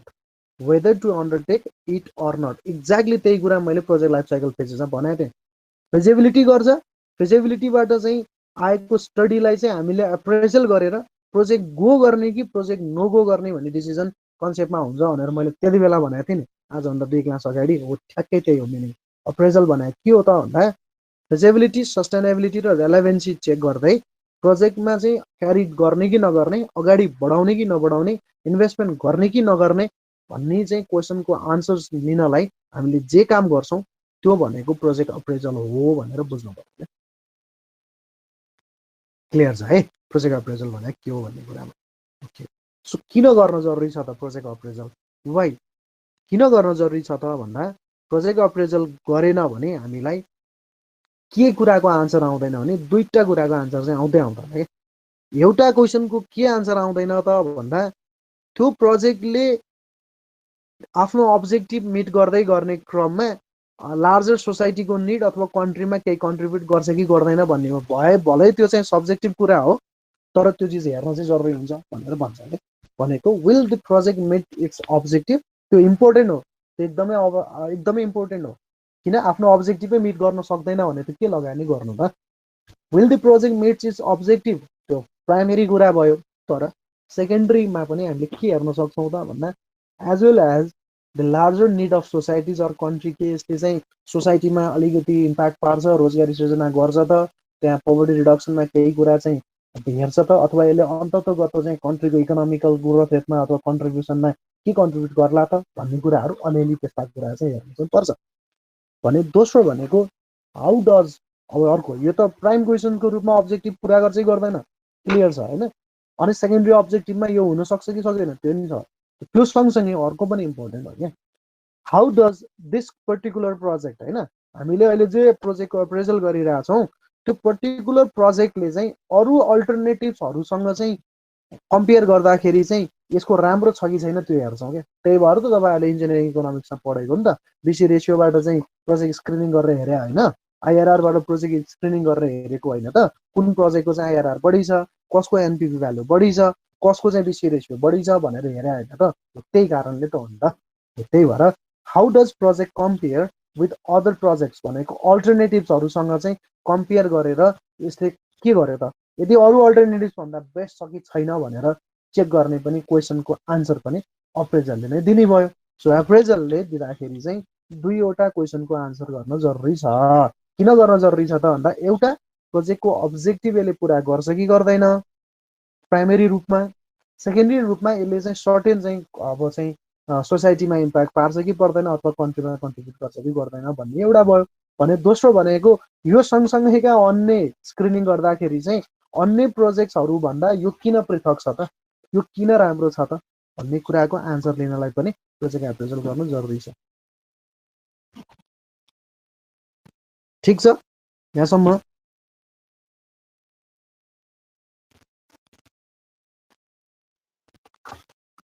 ठीक छ सर बुझिरहेको ओके ओके गुड अब एप्रेजल गर्दाखेरि चाहिँ हामीले के फ्याक्टर्सहरू हेर्नुपर्छ त भन्दाखेरि एप्रेजल गर्दाखेरिको फ्याक्टर्सहरू भनेको फिजिबिलिटी स्टडी गर्दा जे कुराहरूको फिजिबिलिटी स्टडी गरियो त्यही कुराहरूलाई चाहिँ रिएक्जामिन गरेर हेर्ने हो क्रस भेरिफिकेसन गरेर हेर्ने हो रिइभ्यालुएट गरेर हेर्ने हो त्यही भएर कुन फ्याक्टर्सहरू हेर्ने त भन्दा यसमा चाहिँ प्रोजेक्टकै पछि प्रोजेक्टको क्राइटेरिया अनुसारको प्रोजेक्टको निड अनुसारको प्रोजेक्टको टाइप्स अनुसारको प्रोजेक्टको कसले एक्जिक्युट गरेको छ अनुसारको प्रोजेक्टको चाहिँ के का चाहिँ अब्जेक्टिभको लागि गरेको छ त्यसको आधारमा चाहिँ विभिन्न एप्रेजलको फ्याक्टर्सहरू हुनसक्छ जस्तै कुनै एउटा चाहिँ फाइनेन्सिङ इन्स्टिट्युसनले कतै चाहिँ घर जग्गामा लगानी गर्न पर्यो भने उसले एप्रेजल गर्दाखेरि त्यहाँ सोसाइटीमा के चेन्जेस आउँछ कन्ट्रीमा के कन्ट्रिब्युसन गर्छ भन्ने कुराहरूको हेर्दैन उसले त्यहाँ टेक्निकली फिजिबल छ कि छैन र अर्को भनेको रेट अफ रिटर्न अथवा फाइनेन्सियली चाहिँ मलाई लगानी डुब्छ कि डुब्दैन यो दुईटा कुरा हेरे पुग्छ उसले हैन। तर त्यही चिज तपाईँले पब्लिकले प्रोजेक्ट कुनै गर्नु पर्यो भने त्यसले सोसाइटीमा के इम्प्याक्ट पार्यो भन्ने कुराहरू पनि हेर्नुपर्ने हुनसक्छ। इकोनोमिक कन्ट्रिब्युसनमा के गर्छ भन्ने कुरा नि हेर्नुपर्ने हुनसक्छ। भने टेक्निकल र फाइनेन्सियल त छँदैछ। त्यस्तै कुनै होटल व्यवसायीले चाहिँ कतै गएर चाहिँ प्रोजेक्टमा लगानी गर्नुपर्ने अवस्था आयो भने त्यो होटल व्यवसायीबाट चाहिँ कतै ब्याङ्कले कुनै होटल व्यवसायीलाई चाहिँ लगानी गर्नु पर्यो भने त्यो ब्याङ्कले चाहिँ लगानी गर्दाखेरि त्यो होटल व्यवसायीको मार्केटिङ के हुन्छ, त्यसको स्ट्राटेजिक प्लान के हुन्छ, मैले गरेको लगानी डुब्छ कि डुब्दैन त्यो कुरा पनि हेर्नुपर्ने हुन्छ। उसको मार्केटिङ प्लान पनि हेर्नुपर्ने हुनसक्छ, मार्केटिङ एप्रेजल पनि गर्नुपर्ने स्थिति बन्न सक्ला। भनेपछि it depends upon the types of the project है। हामीले कस्तो प्रोजेक्ट बनाउँदैछौँ, कसले एक्जिक्युट गर्दैछ र त्यो प्रोजेक्टमा चाहिँ कुन कुन कुराहरूको फिजिबिलिटी स्टडी गरेको छ, त्यसको आधारमा चाहिँ कुन कुन कुराहरूमा एप्रेजल गर्ने भन्ने कुरा चाहिँ it depends. However project appraisal भनेको चाहिँ सबै चाहिँ फिजिबिलिटी स्टडी गरेका चाहिँ रिपोर्टहरूमा एप्रेजल गर्न सकिन्छ। तर कुन फिजिबिलिटी स्टडी कस्तो चाहिँ नेचरको कामको लागि कुन चाहिँ अर्गनाइजेसनले कसरी गर्छ भन्ने कुरामा डिपेन्डेन्ट गर्ने भयो। सो पब्लिक प्रोजेक्टको हकमा हेर्ने भने एउटा खालको फिजिबिलिटी स्टडी गर्न सकिन्छ, प्राइभेट प्रोजेक्टको हकमा अर्को खालको प्रोजेक्टको चाहिँ स्टडी गर्न सकिन्छ होइन। तर जेसुकै गरे पनि एप्रेजलमा आइपुग्दाखेरि चाहिँ गर्नुपर्ने भनेको चाहिँ जे गरेको छ फिजिबिलिटी स्टडी त्यसको चाहिँ रिइक्जामिन गर्ने, रिइभ्यालुएट गर्ने भन्ने कुरा चाहिँ हो। त्यो कुरालाई चाहिँ फेरि बिर्सिनु भएन। सो एप्रेजलको फ्याक्टर्समा हामीले हेर्दाखेरि चाहिँ अथवा टाइप्स अफ द प्रोजेक्ट एप्रेजललाई हेर्ने हो भने सम्झिनुपर्ने कुरा के अघि भने जस्तो फिजिबिलिटी स्टडीले नै प्रोजेक्ट एप्रेजलको ग्राउन्ड वर्कको काम गर्ने हो होइन। त्यसैले नै हो, फिजिबिलिटी स्टडी नै भएन भने प्रोजेक्ट एप्रेजल हुने कुरै भएन। फिजिबिलिटी स्टडीमा यो प्रोजेक्टको फिजिबल छ भनेर उसले चाहिँ डिक्लेयर गरेको छ फिजिबिलिटी स्टडीबाट भने त्यो डिक्लेरेसन ठिक हो कि होइन, उसले लिएका प्यारामिटर ठिक छ कि छैन, त्यसमा चाहिँ वास्तवमा केही कुरामा मिस्टेक भएको छ कि त्यसलाई रिइक्जामिन गर्ने कुरा चाहिँ एप्रेजलले गर्छ। So the aspects covered in the feasibility study, जे स्टडीहरू फिजिबिलिटी स्टडीमा चाहिँ कभर्ड भएको छ, technical, financial, economical, marketing, managerial, organisational, त्यसै गरी environmental, social, political, what are the factors that are considered during the feasibility study must be re-examined while doing the appraisal है। त्यो कुरा चाहिँ सम्झिनु परिहाल्यो। So the aspects covered in feasibility study are re-examined. It's not a new thing, it's a re-examined है, re-examined during the appraisal। यति बुझे पुग्छ क्या।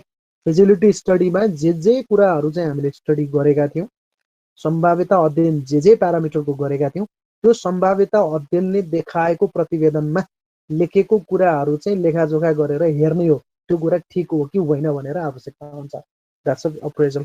सो फिजिबिलिटी स्टडी अथवा सम्भाव्यता अध्ययनै भएन भने अप्रेजल हुने कुरै भएन भन्ने कुरामा पनि हामीले बुझ्नु जरुरी भयो। सो के हेर्छौँ त भन्दा अप्रेजलमा टेक्निकल अप्रेजल हुनसक्छ।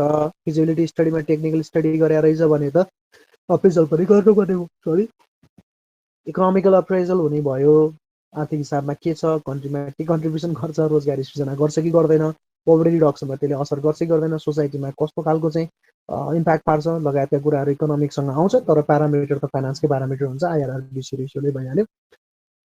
फाइनेन्सियल अप्रेजल नितान्त फाइनेन्सियल पोइन्ट अफ भ्यूबाट हेर्न सकिन्छ। यसमा चाहिँ अब लगानी कहाँबाट जुटाउन सकिन्छ, कसरी चाहिँ हेर्न सकिन्छ, त्यसै गरी चाहिँ फाइनेन्सियल रेट अफ रिटर्नमा हकमा के हुन्छ भन्ने कुराहरू फाइनेन्सियल हो। सायद मेरो विचारमा इकोनोमिक्स र फाइनेन्सको बिचको डिफरेन्स साथीहरूलाई प्रष्टसँग थाहा छ होला, इन्जिनियरिङ इकोनोमिक्स पढिसक्नु भएको छ। म्यानेजमेन्ट एप्रेजल, म्यानेजमेन्टको क्यापासिटीका कुराहरू पनि हेर्न सकिन्छ, म्यानेजमेन्टसँग रिलेटेड कुराहरू के छ, त्यो कसरी चाहिँ अर्गनाइजेसन चाहिँ स्ट्रक्चर कसरी मेन्टेन गरेको छ, प्रोजेक्ट कसरी डेलिभर गर्ने भन्ने स्ट्रक्चर बनाएको छ, यी कुराहरूको पनि एप्रेजल हुनसक्छ। मार्केटिङ एप्रेजल मैले अघि भनिहालेँ, यदि कुनै इन्भेस्टमेन्ट भेन्चर चाहिँ कमर्सियल पर्पजको लागि बनाइएको छ भने त्यसको मार्केटिङ प्लान के छ, मार्केटिङ फिजिबल कस्तो छ, टार्गेट मार्केट पुगेको छ कि छैन, स्ट्रेटेजी के लिएको छ, अब चाहिँ हावाभरमा स्टडी गरेर चाहिँ पैसा माग्न खोजिरहेछ कि, त्यो कुराहरूको एप्रेजल गर्न सकिन्छ। इन्भाइरोमेन्टल अप्रेजल गर्दा इन्भाइरोमेन्टल फिजिबिलिटीमा EIAले भनेका कुराहरूमा चाहिँ स्टडी राम्रोसँग गरेको छ कि छैन, थ्रेसहोल्ड भित्रका चाहिँ स्टडीहरू हो कि होइन, यस्ता कुराहरू हेर्न सक्छ। अब यही नै चिजहरूलाई चाहिँ हामीले एक एकवटा गर्दै पढाउँ साथी हो। टेक्निकल अप्रेजलमा के हेरिन्छ, इकोनोमिकल अप्रेजलमा के हेरिन्छ, फाइनेन्सियल अप्रेजलमा के हेरिन्छ, म्यानेजमेन्टको अप्रेजलमा, मार्केटिङ र इन्भाइरोमेन्टल, यसरी चाहिँ हामीले के हेर्ने भन्ने कुराहरू चाहिँ हामीले एप्रेजलमा हेर्न सक्छौँ है। सो अब टेक्निकल एप्रेजल गर्दाखेरिको हकमा चाहिँ त्यो प्रोजेक्टलाई चाहिँ सक्सेसफुली एक्जिक्युट गर्नको लागि जे प्रिरिक्विसाइट्सहरू चाहिँ उसले अध्ययन गरेको थियो त्यसको कुराको बारेमा चाहिँ एसेसमेन्ट गरेर हेर्ने हो भनेको। त्यसमा राखेको टेक्निकल सल्युसन कस्तो छ, स्पेसिफिकेसन प्राप्त गर्न सकिने खालको छ कि छैन, टेक्निकल रिस्क एन्ड अनसर्टेनिटिजहरू के राखेको थियो, लोकल रिसोर्सेसको अभाइलिटी छ कि छैन, जस्तै निर्माण सामग्रीहरू चाहिँ स्थानीय स्तरमा चाहिँ रेडिली अभाइलेबल छन् कि छैनन्, प्रोजेक्टको साइज, प्रोजेक्टको लोकेसन, टोपोग्राफी, जियोलोजी, यी जति पनि फ्याक्टर्सहरू जुन जुन चाहिँ टेक्निकल फिजिबिलिटी स्टडी गर्दाखेरि टेक्निकल प्यारामिटर्सहरू स्टडी भएका छन् नि हो, त्यो टेक्निकल प्यारामिटर्सहरूको बारेमा चाहिँ रिएक्जामिन गर्ने भन्ने कुरालाई चाहिँ हामीले टेक्निकल अप्रेजल भनेर भन्छौँ भने हो। टेक्निकल फिजिबिलिटी स्टडीमा फेरि डिटेल प्रोजेक्ट रिपोर्टको तयार गरे जस्तो डिजाइनका कुराहरू लेखा हुँदैन नि। फिजिबिलिटी स्टडीमा टेक्निकल्ली त्यो प्रोजेक्टलाई अगाडि बढाउन सकिन्छ कि सकिँदैन भनेर फिजिबिलिटीका स्टडी र प्रिलिमिनरी डिजाइनका कुराहरू मात्र लेखा हुन्छ। हो, त्यो प्रिलिमिनरी डिजाइन र फिजिबिलिटी स्टडी गर्दाखेरि युज गरेका जति पनि टेक्निकल प्यारामिटर्सहरू छन्, त्यो टेक्निकल प्यारामिटर्सहरूको चाहिँ काम गर्दाखेरि के कुराहरू प्रयोग भए, कसरी भए, ठिक छ कि छैन भनेर लेखाजोखा गर्ने अथवा रिएक्जामिन गर्ने प्रोसेस चाहिँ टेक्निकल एप्रेजल हो भन्ने कुरा बुझ्नु पर्यो। टेक्निकल भनेपछि टेक्निकलसँग रिलेटेड कुराहरू भयो, टेक्निकल पोइन्ट्सहरूसँग रिलेटेड कुराहरू चाहिँ भयो त्यसमा। सो त्यो कुराहरूलाई चाहिँ टेक्निकल एप्रेजलको रूपमा हेर्न सकिन्छ। अब इकोनोमिकल एप्रेजलमा जाउँ। इकोनोमिकल एप्रेजल भनेको सोसियल कस्ट बेनिफिट एनालाइसिस गर्ने हो। Social cost benefit analysis social point of भ्यूबाट हेर्ने हो। त्यसले रोजगारीको सृजना गर्छ कि गर्दैन, त्यहाँ चाहिँ इकोनोमिकल ग्रोथ रेटमा के चेन्जेसहरू लिएर आउँछ, अन्ततोगतो त्यसले चाहिँ पोभर्टी रिडक्सनमा चाहिँ के कन्ट्रिब्युसन गर्न सक्छ भनेर हामीले सोसियल कस्ट बेनिफिट एनालाइसिस गर्ने हो। तर बेनिफिट एनालाइसिसको फर्मुला चाहिँ त्यही नै भयो, तर इकोनोमिकल पोइन्ट अफ भ्यूबाट हेर्ने भयो। त्यसलाई चाहिँ हामीले सोसियल कस्ट बेनिफिट एनालाइसिसको रूपमा हेर्न सक्छौँ। त्यही भएर पब्लिक प्रोजेक्ट्सहरूमा चाहिँ सोसियल कस्ट बेनिफिट एनालाइसिसको चाहिँ अथवा बिसी रेसियोको भ्यालु लेस देन 1 आयो भने पनि प्रोजेक्ट एक्जिक्युट गर्नुपर्ने अवस्था आउन सक्छ, किनभने बेनिफिट्सको लागि कहिलेकाहीँ चाहिँ कस्ट चाहिँ बढी नै भए पनि त्यो कुरा भनेको इकोनोमिकल पोइन्ट अफ भ्यूबाट मात्र बुझ्ने कुरा भएको कारणले गर्दा त्यसलाई चाहिँ हामीले गर्न सक्ने अवस्था आउन सक्छ इकोनोमिकल अप्रेजलको हकमा। यसले के गर्छ त भन्दा सेल्फ सफिसियन्सीका कुरा अघि नै भने, इम्प्लोइमेन्ट जेनेरेसनका कुराहरू र सोसियल अर्डरको कुराहरू जस्तै सोसियल कस्टम ड्युटिज भ्याल्युजका कुराहरूलाई पनि सम्मान गर्दै प्रोजेक्टलाई एक्जिक्युट गर्ने कुराहरूमा चाहिँ यसले बढी जसो चाहिँ यसले कन्ट्रिब्युट गर्न खोज्छ इकोनोमिकल एप्रेजलले। त्यही कारणले एकदम इम्पोर्टेन्ट पनि हुने भयो। यसले वास्तवमा हेर्ने हो भने प्रोजेक्टको चाहिँ इम्प्याक्टबाट त्यसले सेभिङमा के इम्प्याक्ट पार्छ, त्यहाँको स्थानीय स्तरमा इन्भेस्टमेन्ट कस्तो हुन्छ र इन्कमको डिस्ट्रिब्युसन कसरी हुन्छ त त्यो प्रोजेक्टबाट आइसकेपछि, जुन कुरा हामीले लेबर इन्टेन्सिभ मेथडमा चाहिँ एकदमै धेरै हुन्छ भन्ने कुराहरू पनि हामीले हेरेका थियौँ होइन, तर सेभिङ त हुँदैन त्यहाँको पनि। सो यसले इम्प्याक्ट कहाँ पार्छ त प्रोजेक्टको होइन, इन्भेस्टमेन्टमा, सोसियल इन्भेस्टमेन्टमा, सेभिङमा र त्यसै distribution of income in the society, यो फ्याक्टर्सहरूलाई पनि हेर्छ। त्यही भएर सोसाइटीमा प्रोजेक्ट कुनै पनि लाने क्रममा यस्ता प्यारामिटर्सहरू हेरिएन भने सोसियल ओनरसिपका कुराहरूमा प्रब्लम आउने, त्यसको स्मुथ अपरेसन मेन्टेनेन्सका कुराहरूमा प्रब्लम आउने लगायतका कुराहरू चाहिँ हुने भएको कारणले इकोनोमिकल एप्रेजलमा चाहिँ यस्ता फ्याक्टर्सका कुराहरू चाहिँ गइरहेको छ कि छैन भन्ने कुराको रिएक्जामिन गर्ने पार्ट चाहिँ इकोनोमिकल एप्रेजलको जिम्मेवारीभित्र पर्छ। फाइनेन्सियल एप्रेजल साथीहरूले इकोनोमिक्स पढिसक्नु भएको कारणले, हुन त तपाईँले पढेको इन्जिनियरिङ इकोनोमिक्स होइन है, त्यो भनेको फाइनेन्स पढाए हो, अब त्यो नाम चाहिँ इकोनोमिक्स देखिएको मात्रै हाम्रोमा। फाइनेन्सियल एप्रेजलको हकमा चाहिँ हामीले के हेर्छौँ भने फाइनेन्सियल भायबिलिटीका कुराहरू हेर्ने भयो। यसमा चाहिँ प्रोजेक्टले रिटर्न अन इन्भेस्टमेन्ट के मेजर पार्ट भनेको त्यही हो। इन्भेस्टमेन्ट गरिसकेपछि त्यसको रिटर्न आउँछ कि आउँदैन, त्यो रिटर्न अन इन्भेस्टमेन्ट अर आरओआईलाई हामीले इन टर्म्स अफ आइआरआर हेर्न सक्छौँ, in terms of payback period हेर्न सक्छौँ, इन टर्म्स अफ एनपिभी हेर्न सक्छौँ, in terms of BC ratio. There are lots of the financial tools to analyse whether the finance is going to be return back or not होइन, यो कुराहरू चाहिँ हामीले हेर्नुपर्ने हुन्छ। सो फाइनेन्सियल एनालाइसिस भनेको इन्भेस्टमेन्ट गरिसकेपछि त्यो इन्भेस्टमेन्ट उठ्छ कि उठ्दैन, उठ्छ भने कति समयमा उठ्छ, कुन दरले उठ्छ, कुन दर रेटले उठ्छ भन्नु खोजेको दर भने इन्ट्रेस्ट, कुन कति समयमा उठ्छ भनेको पेब्याक पिरियड भन्ने कुराहरू हेर्नु पर्यो। त्यस्ता कुराहरू चाहिँ रिटर्न अफ एक्सपेक्टेसन है टु क्यापिटल। यसमा हेर्ने भनेको विभिन्न फाइनेन्सियल एनालाइसिसहरू गर्न सक्छौँ। इन्भेस्टमेन्ट आउटले भनेको आई, तपाईँले क्यास फ्लोमा त्यो चल्तिर फर्काएको आई भनेको इन्भेस्टमेन्ट आउटले हो। कस्ट अफ क्यापिटल भनेको none other than the rate of interest. Means of financing, कुन कुन सोर्सेसबाट फाइनेन्सिङ गर्नुहुन्छ तपाईँले, सेयर क्यापिटल लिनुहुन्छ कि बन्ड लिनुहुन्छ कि लोन लिनुहुन्छ कि इन्भेस्टमेन्ट। त्यसरी ब्रेक इभन पोइन्ट्स कहिले पुग्छ बिइपी र क्यास फ्लोजहरू कस्तो कस्तो हुन्छ। सो यसरी चाहिँ इन्भेस्टमेन्ट वर्थ चाहिँ कसको आधारमा जज गर्नुहुन्छ त भन्दा various criteria of merit and risk होइन। तपाईँले बिसी रेसियो 4वटा प्रोजेक्टको छान्नु पर्यो भने ग्रेटर देन 1 त हुने नै भयो, त्यो 1 मध्येको पनि सबभन्दा धेरै भ्यालु लिनुहुन्छ। आइआरआरमा ग्रेटर देन मार्क त हुने नै भयो, त्यो मध्येको पनि ठुलो भ्यालु लिनुहुन्छ होइन। पेब्याक पिरियड सबैको 4वटाको फरक फरक आउँछ, त्यो मात्रै सबभन्दा सानो चाहिँ लिनुहुन्छ भने त्यही त हो नि। भेरियस इन्भेस्टमेन्टको चाहिँ वर्दिनेसहरू चेक गर्दाखेरि भेरियस क्राइटेरियाहरू युज गर्नुहुन्छ र त्यसलाई के मेरिटको आधारमा चाहिँ तपाईँले प्रोजेक्टलाई चाहिँ सेलेक्सन गर्नुहुन्छ फाइनेन्सियली होइन। हो त्यो चिज चाहिँ उसले फाइनेन्सियल स्टडी गर्दाखेरि के प्यारामिटरहरू लिएको छ, कसरी बनाएको छ, त्यो चिजहरू ठिक छ कि छैन भनेर एक्जामिन गर्ने भनेको फाइनेन्सियल एप्रेजल हो भन्ने कुरा बुझ्नु पर्यो। म्यानेजमेन्टको एप्रेजल भनेको प्रोजेक्टको अर्गनाइजेसनसँग मैले अघि सुरुमा पनि भने थोरै भए पनि त्यसको इन्स्टिट्युसनल रिलेसनसिपको कुरामा त्यहाँ कस्तो स्टाफिङ राख्ने, कस्तो चाहिँ कसरी अर्गनाइजेसन अगाडि बढाउने, लिडिङ इम्प्लिमेन्टिङ कन्ट्रोलिङ कसरी गर्ने भनेका जति पनि फङ्सन्स अफ म्यानेजमेन्टहरू छन् त्यो फङ्सन्स अफ म्यानेजमेन्टलाई चाहिँ कसरी फोकस गरेको छ, कसरी एक्जिक्युट गर्ने प्लान गरेको छ भन्ने कुराको स्टडी हो। त्यो स्टडी चाहिँ म्यानेजमेन्ट एप्रेजल हो। त्यसलाई चाहिँ अर्गनाइजेसन स्ट्रक्चर कस्तो छ, प्रोजेक्टमा कति स्टाफ चाहिन्छ, कसरी चाहिँ काम गर्ने रहेछ, तिनीहरूको जब डेस्क्रिप्सन के हो, के चाहिँ मोटिभेसन इन्सेन्टिभ्सहरू दिने रहेछ, लिडरसिप कस्तो हुन्छ भन्ने कुराहरू चाहिँ सबै म्यानेजमेन्टसँग रिलेटेड कुराहरू हो भनेको फङ्सन्स अफ म्यानेजमेन्टसँग रिलेटेड चाहिँ जे स्टडीहरू गरेको छ त्यसलाई हामीले म्यानेजमेन्ट भनेर भन्छौँ। तर त्यो म्यानेजमेन्टका स्टडीहरूमा भएको फिजिबिलिटी स्टडीलाई चाहिँ एक्जामिन गर्नेलाई म्यानेजमेन्ट एप्रेजल भनेर भन्छौँ। त्यसरी मार्केटिङ, अब यो चाहिँ बेसिकल्ली हामीले पब्लिक प्रोजेक्टहरूमा गर्दैनौँ, तर प्राइभेट प्रोजेक्टहरूमा चाहिँ कमर्सियल टर्म्समा चाहिँ हेर्ने हो भने मार्केटिङ एप्रेजल पनि इम्पोर्टेन्ट छ।